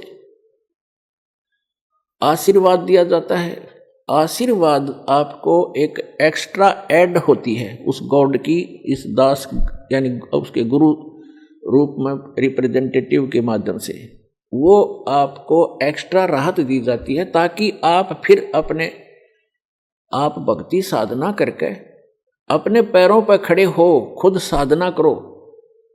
ये समझ लो आपको सब्सिडी है गवर्नमेंट की तरफ से। जैसे गवर्नमेंट कई जगह 80% सब्सिडी दे देती है। 1 लाख रुपया लोन ले लिया, काम करो भाई अपना, 80% सब्सिडी यानी माफ कर दी, 20% रहेगा। और जो नालायक उसने भी नहीं दे सकता, उससे भी नहीं कर, तो वो करता नहीं व्यवसाय, वो बकवास कर रहा है। तो इस प्रकार आपको यहाँ आने से जो आशीर्वाद दिया जाता है, तो ये तो समझो आपको सब्सिडी दी जाता है ना, आपको ये तो फ्री में दे दिया। फिर आपने साधना करनी पड़ेगी, वो फिर साथ में मंत्र मजदूरी दी जाती है कि अपनी कमाई करो, अपने भर लो, फिर से बैंक बैलेंस बनाओ भक्ति का जो आप खाली कर चुके हो। और ये बैंक बैलेंस इस सच साधना से बनेगा, इसकी थोड़ी ही भक्ति से घनी कमाई होती है। ऐसा व्यवसाय दिया जाता है। जैसे एक मजदूर सारा दिन में 150-200 रुपये प्राप्त करता है, सारा दिन कस्सी बजाता है, और एक ऐसा व्यवसाय कर रहा है जो प्रतिदिन 1 लाख रुपए का गल्ला इकट्ठा उठाता है। तो दोनों ही मनुष्य हैं, दोनों ही कर्म कर रहे हैं, लेकिन वो कितना लाभ उठा रहा है और उसके पास कितना है। तो ऐसी साधना है ये, जो आप प्रतिदिन 1 लाख का गल्ला उठाओगे, 1 लाख रुपए। ये तो एक एग्जाम्पल है। ये ऐसी साधना आपको दी जाएगी, पूरे विश्व के प्राणी भी इससे ऐसे ही लाभ प्राप्त कर सकते हैं, पूरे विश्व के। क्योंकि ये जो यहाँ तो आपने मजदूरी करनी है और इस मजदूरी का बेनिफिट मिलेगा वहाँ, वो साहूकार देगा इसका बदले में आपको, सतलोक में बैठा जो सत्य पुरुष। और वहाँ हम जाएंगे, वहाँ आपकी ऐसी ही सृष्टि होगी। आप अपने बच्चों को, अपने पोते और पोतियों को परमात्मा से जोड़ दो। अब जैसे आपके लायक बेटा बेटी हैं और लायक आपके पोता पोती हैं, और आपको कितना अच्छा लग रहा है यहाँ पर, कितने प्यारे लगते हैं, कैसे इनके साथ घुल मिल कर रहते हो। बहुत अच्छी बात है, लेकिन इसमें इनमें रहोगे कितने दिन? तो आपको मूर्ख बनाकर रखा हुआ है यहां पर काल ने। 1 सेकंड में पता नहीं क्या बिजली गिर जा। और इस सत्य ज्ञान के अभाव से हम इन्हीं में उलझ पुलझ कर यहीं पर फंस जाते हैं और फिर अपने अपने ये संस्कार पूरे किए। आज दादाजी बनमान, अगले दिन में नाइजीरिया में पैदा हो जा और पोता हो जा अमेरिका में, या फिर दूसरा ये है दादा की जगह गधा बन रहा और पोता बन जा कुत्ता। तो अगले जन्म में तो नहीं रही, ये ठाठ हिस्सा जन्म में बिखर लेंगे आपके। धीरे धीरे सभी चले जाते हो, कभी बेटा मर गया, कोई पोता मर गया, कभी पोती मर गई, माँ मर गई, किसी का बाप मर गया। तो यही बिजली गिरनी शुरू हो जाती है और हम कितने खुश हैं। तो परमात्मा ने बताया कि ये एज इट इज व्यवस्था आपकी ऊपर होगी। आपके घर खाली पड़े हैं जहां आप रहा करते थे, आप वहां गलती करके यहां गिर गए हो। अब वो आपका समझ में नहीं आती, क्योंकि आप इस व्यवस्था में फाइनल हो चुके हो, इसको फाइनल मान चुके हो कि ऐसा ही होता है सबके साथ। नहीं, अब इससे आपका बुद्धि का सतर उत्तिष्ठ होगा, उठेगा, उभरेगा। इस ज्ञान से आपको यहाँ का ये नरक दिखाई देगा जिसको आप स्वर्ग समझ बैठे थे, सुख मान बैठे थे। अब जैसे बहुत से उदाहरण हैं। एक ये पोलैंड देश का एक पूरा का पूरा कैबिनेट माने मंत्रिमंडल, यानी जिसमें 95 मंत्री प्रधानमंत्री थे, और सारे के सारे जहाज में बैठ के किसी का शोक व्यक्त करना चाहते, किसी की मृत्यु के ऊपर, और उनका वो जहाज दुर्घटनाग्रस्त हो गया। वो सारे के सारे मर गए 1 ही सेकंड में। अब ये 2 साल पहले की बात है, सन 2011 में। तो पुण्यात्माओं, परमात्मा कहते हैं इस झूठे सुख को सुख है ये मान रहा मनमोद, ये सकल जबीना काल का, ये काल का आहार है सारा, और कुछ मुख में कुछ गोद। अब उनकी कितनी हवा में उड़ रहे थे वो। प्रत्येक आदमी ऐसे ही रहता है। एक छोटा सा व्यवसाय करने वाला ही फूला नहीं समाता, वो तो प्रधानमंत्री सत्र, मंत्री सत्र के आदमी थे। तो उनकी कितनी इच्छाएं थी, ये कर देंगे, वापस आएंगे, ऐसा करेंगे, वैसा करेंगे, अब खाक करेंगे। अब कोई बिल्ली बनकर घूम रहा, कोई कुत्ता बनकर घूम रहा होगा, कोई गधा बन गया होगा, कोई किसी और दुर्गति में गंदी नाली का कीड़ा बनेंगे। तो अभी तक हमें पता नहीं था कि इसका कोई विकल्प है, कोई अल्टरनेट है। अब अल्टरनेट है, गारंटीड है, गॉड गिवन है। इस दास के पास प्राप्त है, कल्याण करा लो, और नहीं तो इसमें विवेचन करो। ऐसे यहाँ बहुत से उदाहरण आप देखते हो। एक मुख्यमंत्री जी हेलीकॉप्टर में जा रहे थे, आगे लोग उनकी स्वागत में मालाएं लिए खड़े थे, और वो दुर्घटनाग्रस्त हो गया। 3 दिन में लाश पाई उस मुख्यमंत्री जी की। और अब क्या बनेगा आगे का हमें पता है, इस दास को पता है, परमात्मा के विधान से परिचित। अगले जन्म में गधा बनेगा। अपने पूर्व जन्म की मलाई को नाश कर लिया, आगे भक्ति की नहीं, चार्जर ठीक मिला नहीं। पुण्यात्मा होते हैं जितने मंत्री हैं या अफसर हैं, अधिकारी हैं, या कोई अच्छा जो व्यवसाय है जिसका, और या वैसे मानव श्री प्राप्त है जिनका, तो वो भक्ति के लिए भटकते रहते। वो चाहते हैं भक्ति करें, और वो करते भी रहते थोड़ी बहुत, लेकिन वो साधना ठीक नहीं। शास्त्र विधि को त्याग कर दो, मनमाना आचरण करते। जैसा आपको रोहतक के एक परिवार का उदाहरण दिया, वो जब तक साधना उनकी, वो साधना कर रहे थे, शास्त्र विधि त्याग का मनमाना आचरण कर रहे थे। वो नकली गुरु था जो उनसे क्रियाएं करा रहा था, और उनको ये भ्रम था कि तुम इन गुरु जी के द्वारा बताएगी साधनाओं से आप सुखी हैं। अब इस तत्व ज्ञान की रोशनी में आपको पता चलेगा कि वो उसके पूर्व जन्म के प्रारब्ध थे, वो पूर्व जन्म के संस्कारों से बनी किस्मत में लेख थे, उनको वो मिटा नहीं सके वो गुरु और उनकी साधनाएं। और ये सतपुरुष कबीर भगवान की साधना इस दास के पास है। इससे कहते हैं संत शरण में आने से आई टले बला, और जय मस्तक में सूली हो, मृत्यु हो, वह कांटे में टल जा। जय मस्तक में सूली हो तो वह कांटे में टल जाए, यानी थोड़ी बहुत, जैसे किसी की मृत्यु होनी हो और टांग टूट गई दुर्घटना में, सारा न बचाव रह गया, टांग तो जुड़ जाएगी 6 महीने में, और जीवन कैसे मिले। तो इस परमात्मा की शरण में आने से आपके परिवार की रक्षा होगी। आप यहां भी सुख चाहते हो तो यही देगा आपको। ये सुख सागर है, ये पूर्ण परमात्मा है। और फिर यहां से जब आप जाओगे सतलोक में जाओगे, वहां आपके बहुत बड़े बड़े महल, सुंदर महल यूं के यूं रखे खड़े हैं, वो खाली पड़े हैं। आप अपनी अज्ञानता से और यहां आ गए हो, जिसके विषय में हम आपको बताते भी रहते हैं। सृष्टि रचना से आपको ज्ञान होगा। सृष्टि रचना की दास ने सीडी ये प्रवचन कर रखे हैं, उनकी सीडी उपलब्ध है और पुस्तकों में भी भक्तों ने बना रखी हैं, वो आप पढ़ सकते हो, सुन सकते हो। तो कहने का भाव ये है कि जो साधना हम शास्त्र विदिता का मनमाना आचरण करते हैं, तो वहां पर अपने सतलोक के अंदर आपके सारे परिवार यानी पूरे महल हैं, बहुत सुविधाएं हैं। जैसे आप यहाँ क्या देखते हो, जरा सा भी व्यक्ति रोजी रोटी से जिसकी सुविधा उभर जाती है, जैसे आम गरीब निर्धन व्यक्ति तो अपना हैंड टू माउथ होता है, उसने तो अपनी चारपाई और घर की व्यवस्था मुश्किल से पूरी होती है, तो एक झोंपड़ी हो उसी में संतुष्ट है। और जिसका थोड़ी सी पोस्ट हो जाती है, थोड़ा सा धन हो जाता है, तो वो क्या करता है, कोठी हो, सुंदर चारों तरफ चिप्स लगी हो, मार्बल लगा हो, पत्थर लगा हो, आगे लान हो बहुत बड़ा सुंदर, और उसके अंदर बगीची बनी हो चारों तरफ के, उसमें फव्वारे छूट रहे हो। यह प्रत्येक की नीयत है कि जैसे इनमें मैं ठाठ लूँ, और ठाठ खाक लेगा, या तो चाहे वो फव्वारे भी ला ले और सारी कोठी भी बना ले और बड़ा एक फार्म भी बना ले, और अंदर टेंशन 20 उसका, उसमें धक्के खाओ फव्वारे में, तब भी चैन से नहीं रह सकता। तो ये हमें क्यों ऐसा लाइक है, क्यों पसंद है, क्योंकि हम ऐसे स्थान पर रहा करते, वहां हमारी सुविधाएं ऐसी हैं। इसी की नकल इस काल ने कर रखी स्वर्ग में। जो यहाँ से देवता बनकर जाते हैं, उनको जैसे यहाँ अच्छे अधिकारियों को गवर्नमेंट अलॉट कर देती है कोठियां, तो ऐसे वहां अलॉट कर दिए जाते हैं आपको अलग अलग, लेकिन वहां पूंजी आपकी नष्ट होती है, आपका पुण्य अक्षीण होता है। तो वो सुविधाएं, उस सतलोक वाली सुविधा से स्वर्ग की तो ये समझ लो उसके तुलना में कुछ भी नहीं है जो सतलोक में आपको सुविधा है। स्वर्ग में भी ऐसा ही है, मृत्यु होगी, पुण्य समाप्त होंगे, आप फिर यहां होगे।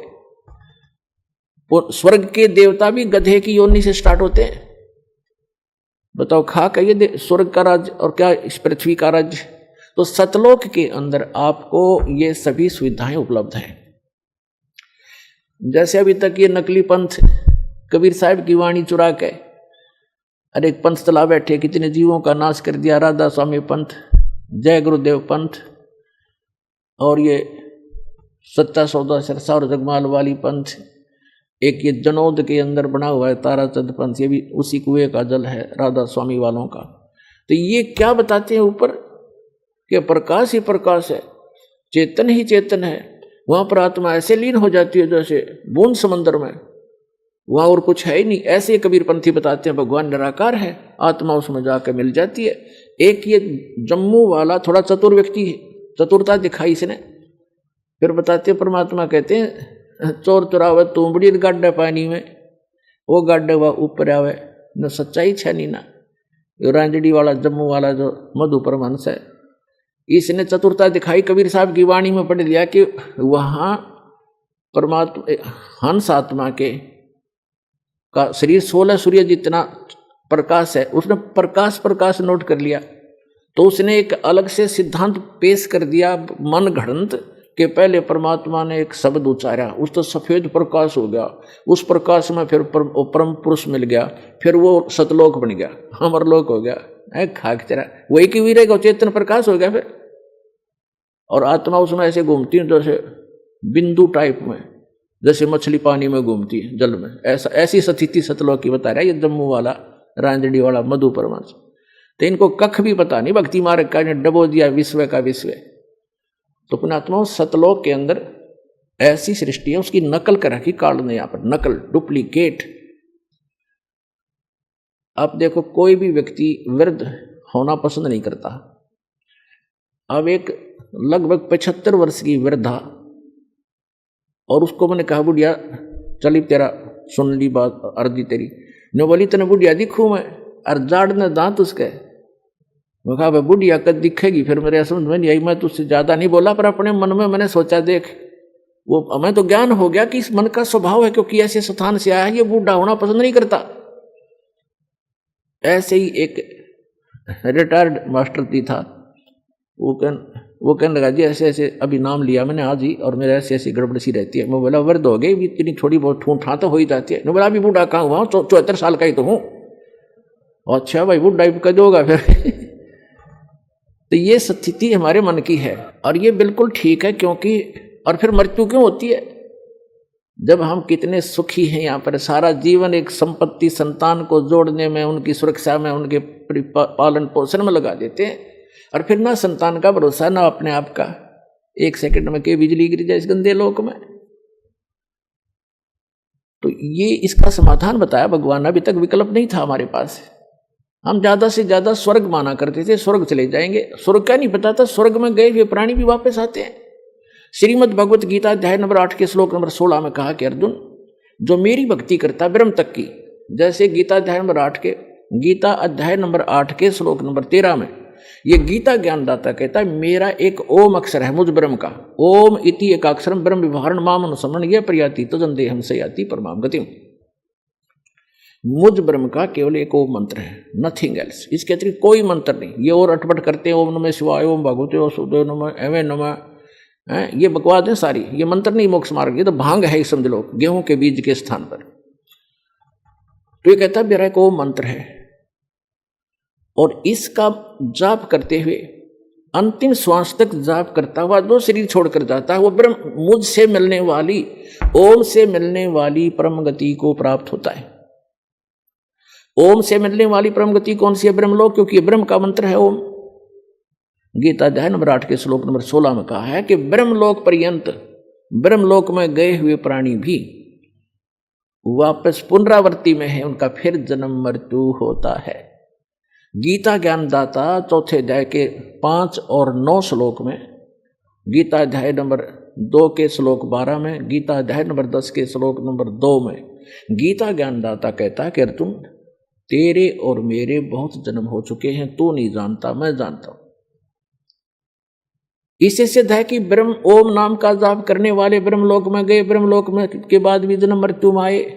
और गीता ज्ञानदाता स्वयं कहता मेरे और तेरे बहुत जन्म मृत्यु हो चुकी है, तू नहीं जानता, मैं जानता। इसलिए गीता ज्ञानदाता 18वें अध्याय के 62वें श्लोक में कहता है कि अर्जुन, तू सर्वभाव से उस परमेश्वर की शरण में जा जिसकी कृपा से तू परम शांति को और सनातन परम धाम को प्राप्त होगा। सनातन परम धाम शाश्वतम स्थानम, शाश्वत माने सदा रहने वाला, जिसका कभी क्षय ना हो, कभी नाश ना हो, वो स्थान, वो सत्यलोक है। उसको संत भाषा में सत्यलोक कहते हैं। सत्य का नाश नहीं होता, अविनाशी होता सत्य, वो सत्यलोक है। किसकी शरण में चला जा? गीता अध्याय नंबर 8 के श्लोक नंबर 1 में अर्जुन ने पूछा कि हे भगवान, गीता ज्ञानदाता से कि आप जी ने 7वें गीता अध्याय नंबर 7 के और श्लोक नंबर 29 में 29 में कहा है कि जो व्यक्ति जरा और मरण से छूटने का ही प्रयत्न करते हैं, जरा माने वृद्धावस्था और मरण माने डेथ, मृत्यु, जो जरा और मरण से ही छूटने का प्रयत्न करते हैं, यानी संसार की किसी वस्तु की इच्छा नहीं रखते, ते ब्रह्म तत्विदु कर्षणम अध्यात्म अखिल च कर्मम, वो सारे अध्यात्म से और सभी कर्मों से और तत्ब्रह्म से परिचित हैं। अब गीता अध्याय नंबर 4 के श्लोक नंबर 32 और 34 में 2 कंसेप्ट क्लियर किए हैं। एक तो ये किया है कि सच्चिदानंद घन ब्रह्म स्वयं आकर के वो परम अक्षर ब्रह्म अपने मुख कमल से तत्व ज्ञान बताता है, उसके अंदर उस परमात्मा के पाने की यथार्थ विधि होती है, उसको तत्व ज्ञान कहा। चौथे अध्याय के 34वें श्लोक में कहा कि अर्जुन, तू उस तत्व ज्ञान को जो complete God given complete spiritual knowledge है, पूर्ण परमात्मा परम अक्षर ब्रह्म के द्वारा दिया गया जो सच्चा ज्ञान है, वो तत्व ज्ञान है, उसको तू तत्वदर्शी संतों के पास जाकर समझ, उनको दंडवत प्रणाम करने से, कपट छोड़कर सरलता पूर्वक प्रसन्न करने से वो तत्वदर्शी संत तुझे उस तत्व ज्ञान का बोध कराएंगे, उपदेश करेंगे। अब 7वें अध्याय के 29वें श्लोक में गीता ज्ञानदाता कहता है कि माम आश्रित जरा मरण मोक्षाय माम आश्रित यतन्ति ते, मेरे इस मार्गदर्शन का आश्रय करके कि तत्वदर्शी संतों की खोज कर लो। और वो तत्वदर्शी संत बताओगे उस तत्व ज्ञान को, जिन्होंने ये आश्रय कर लिया, मेरे संकेत समझ गए, वो केवल जरा और मरण से ही छूटने का प्रयत्न करते हैं, क्योंकि वो उस तत्व ब्रह्म से और यहाँ के सारे अध्यात्म ज्ञान से और सभी कर्मों से परिचित हैं। जैसे दास आज के सत्संग में आपको वही क्लियर कर रहा है कि ऐसे कर्म करते रहे, ऐसे कर्म करने से ये लाभ होगा, ये हानि होगी, ये भक्ति करने से ये इतना लाभ होगा, जो पूर्व के संस्कार आपके प्राप्त हैं उनसे आपको ये लाभ हो रहा है। सतभक्ति ना करने से फिर एक ही दम आप प्राप्तियाँ आ जाती हैं। और बहुत से प्रमाण भी आपको दिए। मंत्री थे, प्रधानमंत्री थे, मुख्यमंत्री थे, वो पूर्व जन्म के पुण्यों से बने हुए थे। आगे चार्जर था नहीं, आगे सतभक्ति थी नहीं, एक ही दम सब नाश हो गए। जैसे डिस्चार्ज हो जाती है बैटरी इन्वर्टर की, और एक ही समय एक ही दम सब सुविधाएं समाप्त हो जाती हैं। तो इस संपूर्ण अध्यात्म ज्ञान से सभी कर्मों से जो परिचित हो जाते हैं वो तत्ब्रह्म से परिचित है, और इन कर्मों से अध्यात्म ज्ञान से वो ही जरा और मरण से छूटने का प्रयत्न करते हैं। जरा माने वृद्धावस्था का कहर। पुणात्मा, अब आप देखते हो कोई बूढ़ा चल रहा लाठी के सहारे, कभी बैठ जाता, कभी चल पड़ता रहा। आप जब युवा हो स्पीड से निकल जाते हो उसको यूँ देखते हुए, आपके कभी सपने में बनाती है दुर्गति थारी भी होगी, आपकी भी होगी। तो जब तक आपको ये ज्ञान नहीं होगा तब तक ये मन की बकवाद समाप्त नहीं होंगी। इस ज्ञान से 90% लगाम डल जाएगी इस मन पापी के, जो दास आपको बताने जा रहा है। जो बेमतलब की रिश्वतखोरी, चोरी, हेरा फेरी ये करते फिरते सारा दिन झूठ बोलते हैं पेट के लिए, और एक सेकंड का भरोसा नहीं कहाँ बिजली गिर जाए। और जब हम इस परम पिता की शरण में आ जाएंगे, आपको चार्जर मिल जाएगा, हैंडपंप मिल जाएगा, कितना जल भर लो, दूसरे का क्यों चराओ, तो अपना भरो ठाट के, कितना ठोक लियो, मटके भर के धर दियो सपेर। तो हम अविधिवत चलने से चोर उचक्के बन गए, और शास्त्र अनुकूल साधना करने से आपको यहाँ भी सुख देगा और वहां पहुंचावेगा आपको, जो गीता ज्ञान दाता बता रहा है। अब बताएंगे आगे। अब गीता ज्ञान दाता बता रहा है कि जो मेरा इस ज्ञान को आश्रय कर लेते हैं, तत्वदर्शी संत की खोज कर लेते हैं, उससे फिर उस तत्ब्रह्म की जानकारी हो जाती है। तत्ब्रह्म, उस परम अक्षर ब्रह्म की, उस परमात्मा की, जिसमें 18वें अध्याय के 62वें श्लोक में जिसकी शरण में जाने के लिए गीता ज्ञानदाता कह रहा है, उसकी जानकारी होती है और सभी कर्मों से परिचित हो जाते हैं, और सभी अध्यात्म कंप्लीट स्पिरिचुअल नॉलेज से वो परिचित हो जाते हैं। तो केवल वो जरा और मरण से छूटने का प्रयत्न करते हैं। जैसे दास ने उदाहरण दिया कि एक बुढ़िया 80 साल की, 75-80 वर्ष की, और मुंह में दांत नहीं, और उसको मैंने कह दिया बुढ़िया पीछे हो, दूसरी को आने दे, ये बहनों को। ने बोली इतने बूढ़ी दिखूं मैं, वो तेरा गजब हो, 80 साल की दाढ़ नहीं। ये बिल्कुल सही है, क्योंकि हम वृद्ध होना कति लायक नहीं करते और न ही हम मृत्यु पसंद करते। और ये दोनों डेफिनेटली होंगे, मृत्यु भी होगी और वृद्ध भी होंगे।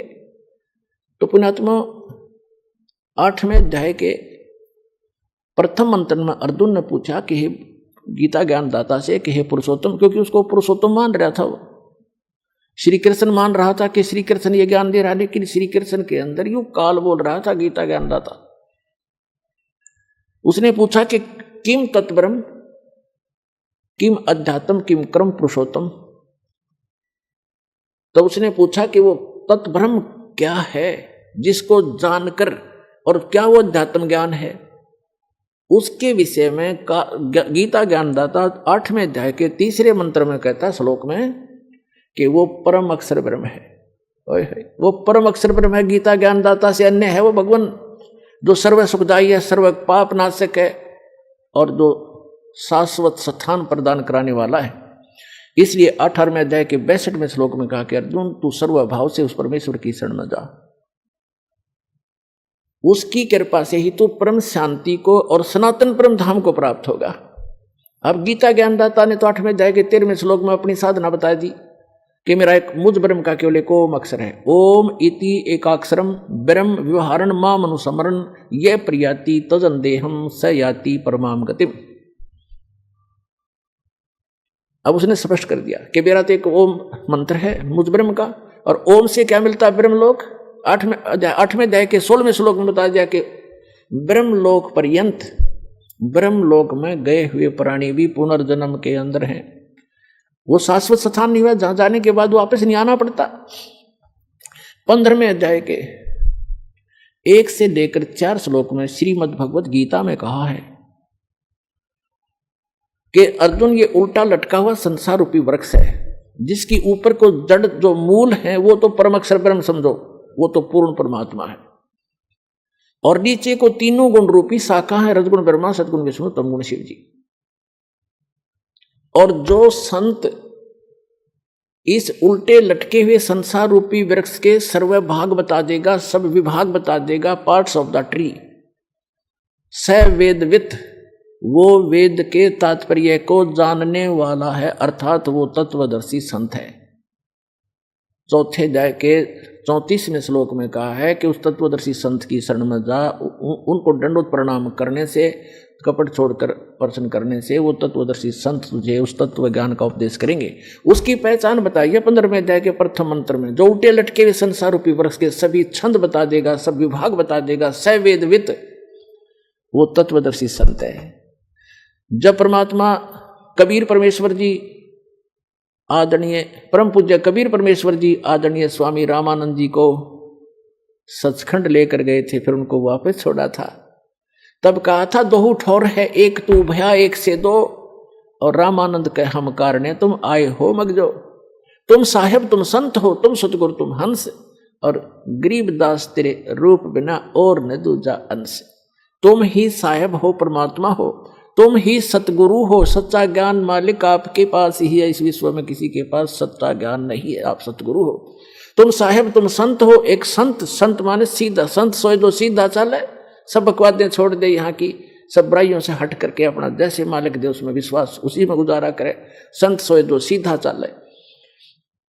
तुम साहेब तुम संत हो, तुम सतगुरु तुम हंस, यानी सब बुराइयों से बचे हुए एक सच्चे हंस, सच्चे भक्त भी आप ही ने भूमिका की है। तुम साहेब तुम संत हो, तुम सतगुरु तुम हंस, और गरीबदास तेरे रूप बिना और न दूजा अंश। तो उस सतगुरु रूप में आए हुए 600 वर्ष पहले कबीर भगवान ने ये तत्व ज्ञान बताया था। उस परम अक्षर ब्रह्म ने, वो काशी के अंदर जो धानक रूप में रहे थे, दुल्हाई रूप में, वो परम अक्षर ब्रह्म थे, और आज भी हैं। वो हमारे को ज्ञान देने आए थे, हमारे को एक ट्रायल देने आए थे कि संसार में घने धन की जरूरत नहीं है, जो घना इकट्ठा करता हो महामूर्ख है। कबीर साहब कहते हैं परमात्मा आपको दे जो आपके प्रारब्ध में, आपकी किस्मत में है, सहर स्वीकार करो, लेकिन उसको दुरुपयोग ना करो। बीड़ी शराब मांस तम्बाकू आदि तोचले बनाने पे, नाचने और गाने पे, ब्याह के अंदर बकवाद करने पे, ये दुरुपयोग है तुम्हारा। इसको या तो दान करो और अपना सीमित सा अपना धंधा करो, जो भगवान में बाधक ना बने। तो यहाँ परमात्मा ने रहकर दिखाया था कि टोटे में भक्ति करे, सोए सही सपूत, और ये मायाधारी मस्करे ना जाने कितने जालिए उत। तो परमात्मा ने बताया कि वो एक रिहर्सल करके दिखाई दाता ने एक रोल किया कि भगत को इतना पर्याप्त है, घर तो 3.5 हाथ गणाते 4.25, कह कबीर जो घना चावे उसको नहीं विचार। फिर भी भगवान जो आपको दे रखा है उसमें संतुष्टि रखे, और केवल माया की ही डिमांड भगवान से नहीं करे।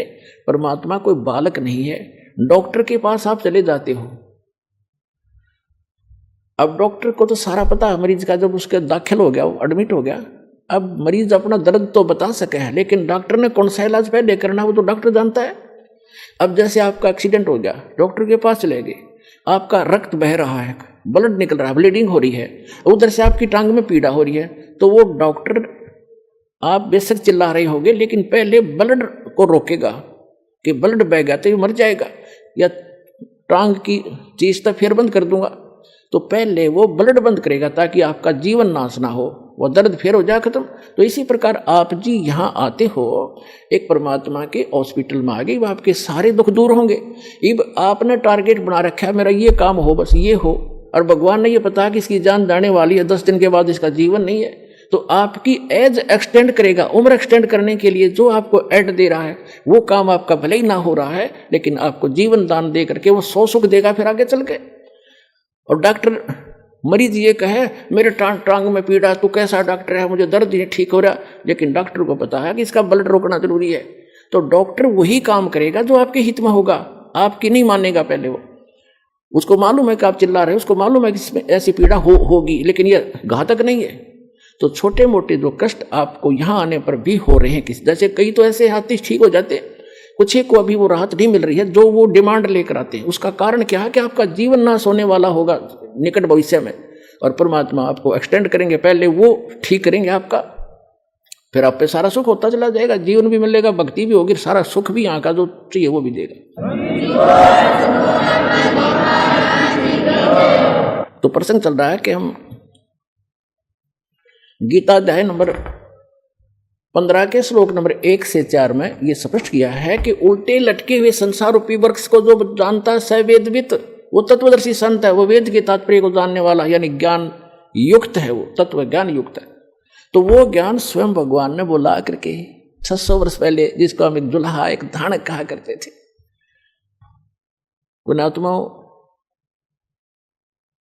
ये आपके पिता हैं, पूरे विश्व के सभी आत्माओं के हमदर्द हैं। हमारे लिए ये कैसे वेशभूषा में यहाँ रहा करते थे और कैसा रोल करते थे, और पूरे ब्रह्मांडों का संचालन भी वो एक झोंपड़ी में बैठकर किया करते थे। उसकी समर्थता से जब आप परिचित होगे तब आपको पता चलेगा सचमुच हम भगवान को छोड़कर अन्य की जो साधना कर रहे थे वो मोक्षदायक भी नहीं थी, सुखदायक भी नहीं थी।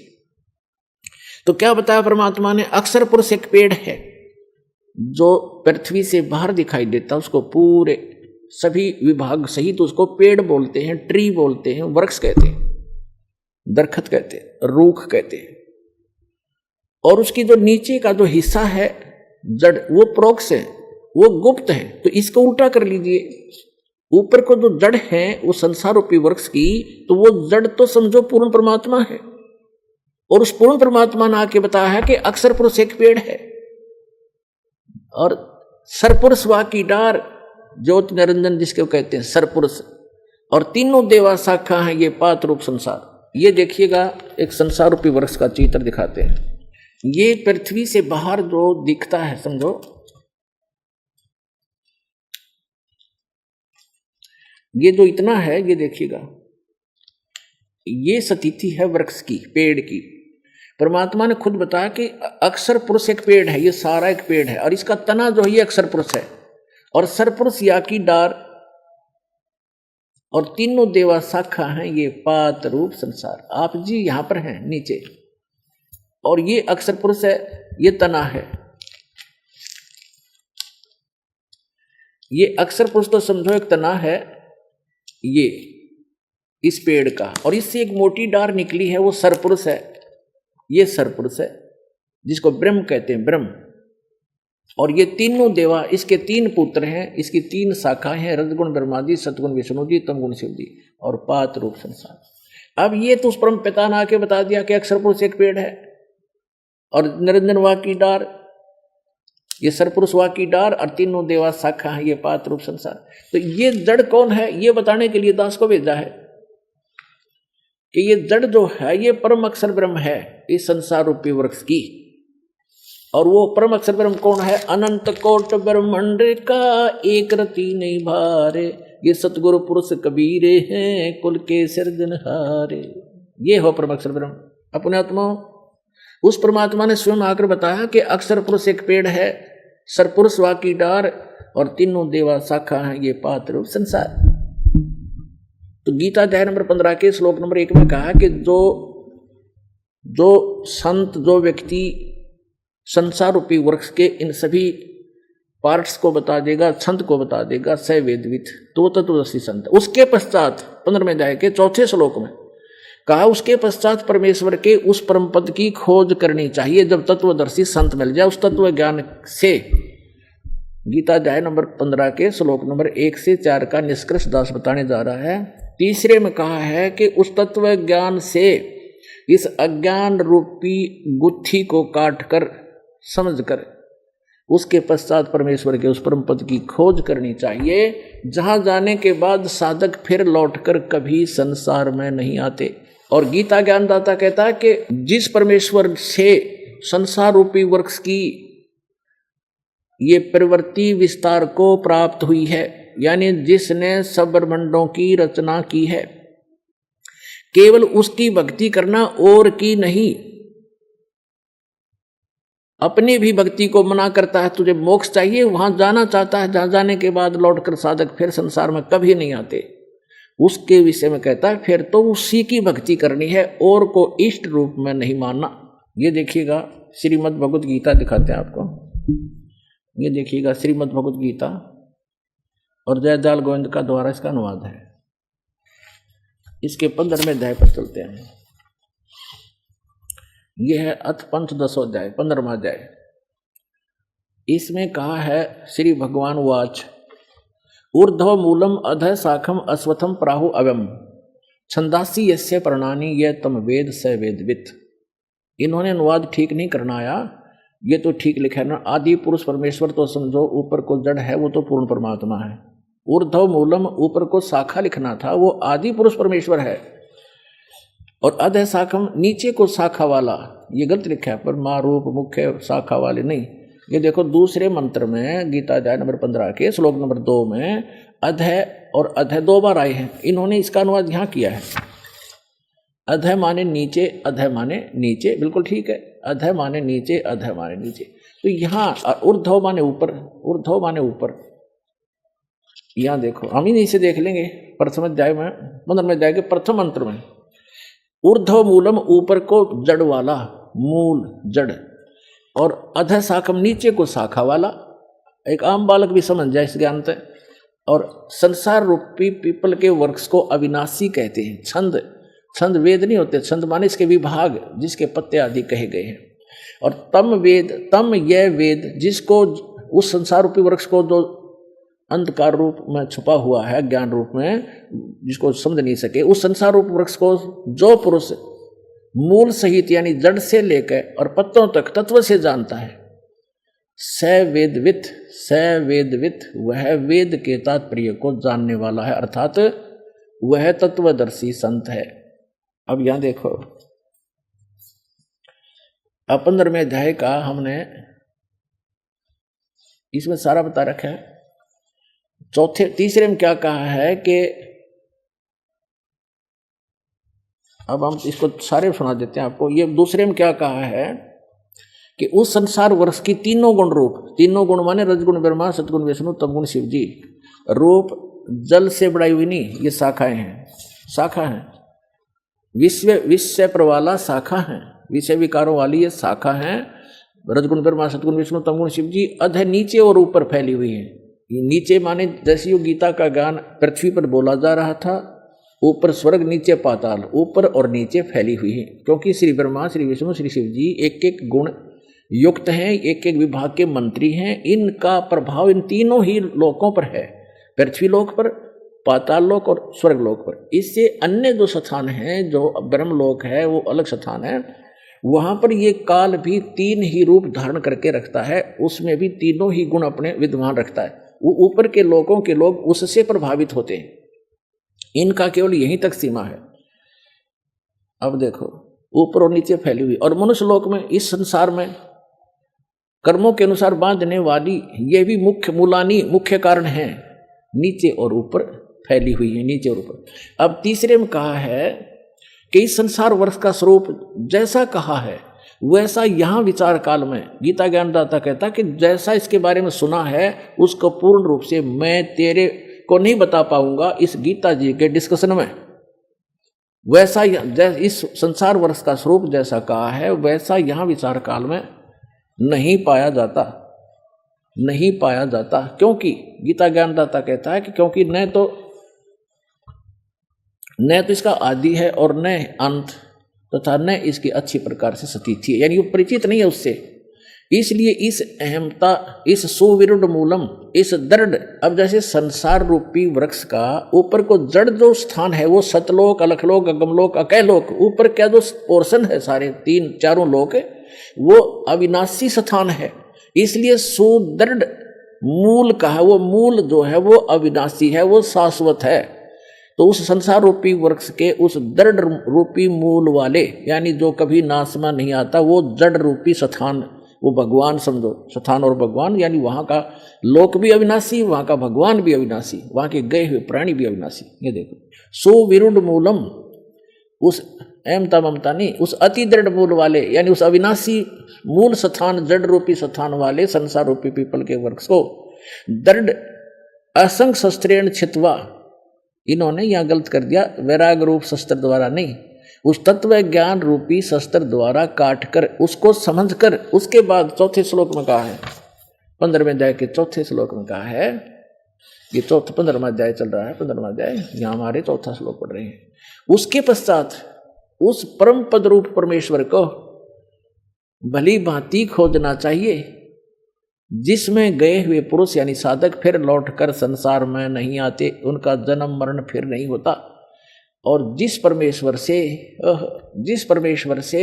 इस पुरातन यानी आदि संसार रूपी वृक्ष की, यानी जिसने सारे ब्रह्मांडों की रचना किया, प्रवृत्ति विस्तार को प्राप्त हुई है, उसी आदि पुरुष नारायण के मैं शरण हूं, ऐसा निश्चय करके उस परमेश्वर का ही मनन और निधि ध्यान करना चाहिए। परपदे माने उसकी पूजा करनी चाहिए। गीता ज्ञानदाता ने स्पष्ट कर दिया कि मेरी भक्ति करने से तुझे वो शाश्वत स्थान नहीं मिल सकता। उसके लिए गीता अध्याय नंबर 17 के श्लोक नंबर 23 में गीता ज्ञानदाता ने संकेत दिया है कि उस सच्चिदानंद घन ब्रह्म की साधना के 3 मंत्र हैं उसके पाने के। ओम तत्सत इति निर्देश से ब्रह्मण त्रिवेद समर्थ है, ब्राह्मणा तेन वेदा च यगा च विहिता पुरा। उस सच्चिदानंद घन ब्रह्म के को पाने का, उसके सत भक्ति करने का केवल ओम तत्सत ये 3 मंत्र का निर्देश है। निर्देश माने नथिंग एल्स, फाइनल फैसला, उसके अतिरिक्त अग्रम अग्रम समाप्त, ये निर्देश है, डायरेक्शन है, आदेश भी है और ये राय भी है। सच्चिदानंद घन ब्रह्म को पाने का, उस परमअक्षर ब्रह्म को, उस सुख स्थान को पाने का ये 3 मंत्र की मजदूरी है, स्मरण है इसका 3 मंत्र का। ओम तत् सरपुरुष का गीता अध्याय नंबर 15 के श्लोक नंबर 16 और 17 में 3 पुरुष बताए, एक सरपुरुष, एक अक्षर पुरुष और तीसरा परम अक्षर पुरुष यानी परम अक्षर ब्रह्म। तो आपको पूरा डिटेल बताई दी है, पूरा उल्टे लटके हुए संसार रूपी वृक्ष की। तो परम अक्षर ब्रह्म तो उसकी जड़ समझो, मूल है जो सबका धारण पोषण करता है। तो गीता अध्याय नंबर 15 के श्लोक नंबर 16 में कहा कि 2 पुरुष हैं, सरपुरुष और अक्षर पुरुष, और ये दोनों नाशवान, इनके अंतर्गत जितने प्राणी वो भी नाशवान है। जीवात्मा किसी की नहीं मरती, वो तो गधे कुत्ते की भी नहीं मरती। फिर 15वें अध्याय के 17वें श्लोक में तुरंत कहा कि उत्तम पुरुष है तू अन्य, पुरुषोत्तम सही भगवान तो इन दोनों से, सरपुरुष और अक्षर पुरुष से कोई और है जिसको परमात्मा कहा जाता है, और जो तीनों लोकों में प्रवेश करके सबका धारण पोषण करता है, वो अविनाशी परमेश्वर है। यानी संसार रूपी यानी वृक्ष की का धारण पोषण किससे होता है? मूल से होता है, जड़ से होता है, और जड़ वो परम अक्षर ब्रह्म है। तो परम अक्षर ब्रह्म वो कबीर भगवान जो है वो सबका धारण पोषण करने वाला वही है। तो यहां क्या बताया है कि उस ओम तत्सत, ओम तो है ब्रह्म का, और तत् और सत ये सांकेतिक कोडवर्ड है। ये तत् इस सरपुरुष का, अक्षर पुरुष का मंत्र है, तत् तो है सरपुरुष का, ब्रह्म का, और नहीं ओम जो है, ओम तो मंत्र है ब्रह्म का जिसको सरपुरुष कहते हैं, और तत् है ये अक्षर पुरुष का जिसको परब्रह्म भी कहते हैं। ब्रह्म से नेक्स्ट ब्रह्म, परब्रह्म दूसरा, और तीसरा जो मंत्र है सत्य, वो परम अक्षर ब्रह्म का है, वो परम अक्षर पुरुष का है। तो ये तीनों मंत्र इस दास के पास उपलब्ध है। इन तीनों मंत्रों की मजदूरी करनी है, इसकी साधना करनी है। कोई अभी तक ये मार क्यों खाते रहे कबीर पंथी? ये इन मंत्रों का जाप नहीं करते थे जो दास आपको प्रथम बार देता है। ये कहते हैं तो ब्रह्मा विष्णु महेश की पूजाएं हैं, हम क्यों करें, हम तो सतपुरुष की साधना करेंगे। ऐसे ही ये बात बिगड़ी रही। अरे ये साधना नहीं, ये तो यहाँ के मालिक हैं। बताओ, हम जिस क्षेत्र में रह रहे हैं और वहाँ के तहसीलदार या वहाँ के SHO या किसी और से खस्से और उनका जो टैक्स जो भी उनका है वो नहीं दें तो हमें लाभ कैसे मिलेगा? मजदूरी, जैसे हमने बिजली वालों से ले रखा है, बिजली ले ली बिजली विभाग से, टेलीफोन ले लिया टेलीफोन विभाग से, जब उनका कर्जा उसको देंगे नहीं, टैक्स उनका रेंट नहीं देंगे तो वो सुविधा बंद कर देंगे हमारी। इसमें के एहसान किया? तो हम मजदूरी कर रहे हैं यहाँ की सुविधा प्राप्त करने के लिए और कुछ धन डिपॉजिट कर रहे हैं जो हमें आगे अपने स्वलोक जाने के लिए। तो ये इनकी पूजा नहीं है। हम कोई बैंक से किसी से जैसे टेलीफोन वालों से टेलीफोन सुविधा ले रखी है, मोबाइल फोन ले लिया, तो उनसे हम अपनी जो मजदूरी करके उनको दे रहे हैं, उनका किराया रेंट उसका बिल भर रहे हैं, तो वो उनकी पूजा नहीं करे, वो हमें आवश्यकता है, इसलिए उनसे मेल रखना भी हमारे सभ्यता शिष्टाचार है। तो ये सभी ब्रह्मा विष्णु महेश भी एक यहाँ के अधिकारी हैं। ये इनके सत्र का जो लाभ है यही देंगे उसको, और उसकी विधि बताई है कि इनका ये ऐसे ऐसे आपने ये बिल भरना पड़ेगा, इसकी मजदूरी ये है, इस मजदूरी से वहाँ आपको ऑटोमेटिक कनेक्शन मिला रहेगा, ऐसा सिस्टम भगवान। तो यहाँ ओम तत्सत ये तीन इन पुरुषों की भक्ति है, सरपुरुष, अक्षर पुरुष और परम अक्षर पुरुष की। तो गीता ज्ञानदाता कहता है कि उस परमात्मा की शरण में जा जिसके 3 मंत्र की भक्ति है, सच्चिदानंद घन ब्रह्म के पाने की केवल 3 मंत्र का निर्देश है। गीता अध्याय नंबर 8 के श्लोक नंबर 5 और 7 में गीता ज्ञानदाता अपनी साधना बताता कि मेरी भक्ति कर मुझे प्राप्त होगा, लेकिन युद्ध करना पड़ेगा, शांति नहीं हो सकती। जहाँ युद्ध है वहाँ शांति खाक है। तो कहता है तूने युद्ध करना पड़ेगा, यदि तुझे परम शांति चाहिए तो 18वें अध्याय के 66वें श्लोक में कहा कि उसकी शरण में जा, उस परम अक्षर ब्रह्म की शरण में। उस परम अक्षर ब्रह्म की शरण का मंत्र बता दिया 15वें अध्याय के 23वें श्लोक में। और अब 8वें अध्याय के 8, 9, 10 श्लोक में गीता ज्ञानदाता कहता है कि उस परम अक्षर ब्रह्म की भक्ति करेगा तो उसको प्राप्त होगा, जहाँ जाने के बाद साधक फिर लौट कर कभी संसार में नहीं आता। तो वहाँ सारी सुख सुविधाएं हैं। पुण्यात्माओं, आपका सौभाग्य है, धन है आपके माता पिता जिनसे जन्म हुआ। ऐसे समय में अपना कल्याण कराओ, भक्ति करो और मोक्ष पाओ। बोलो सतगुरुदेव।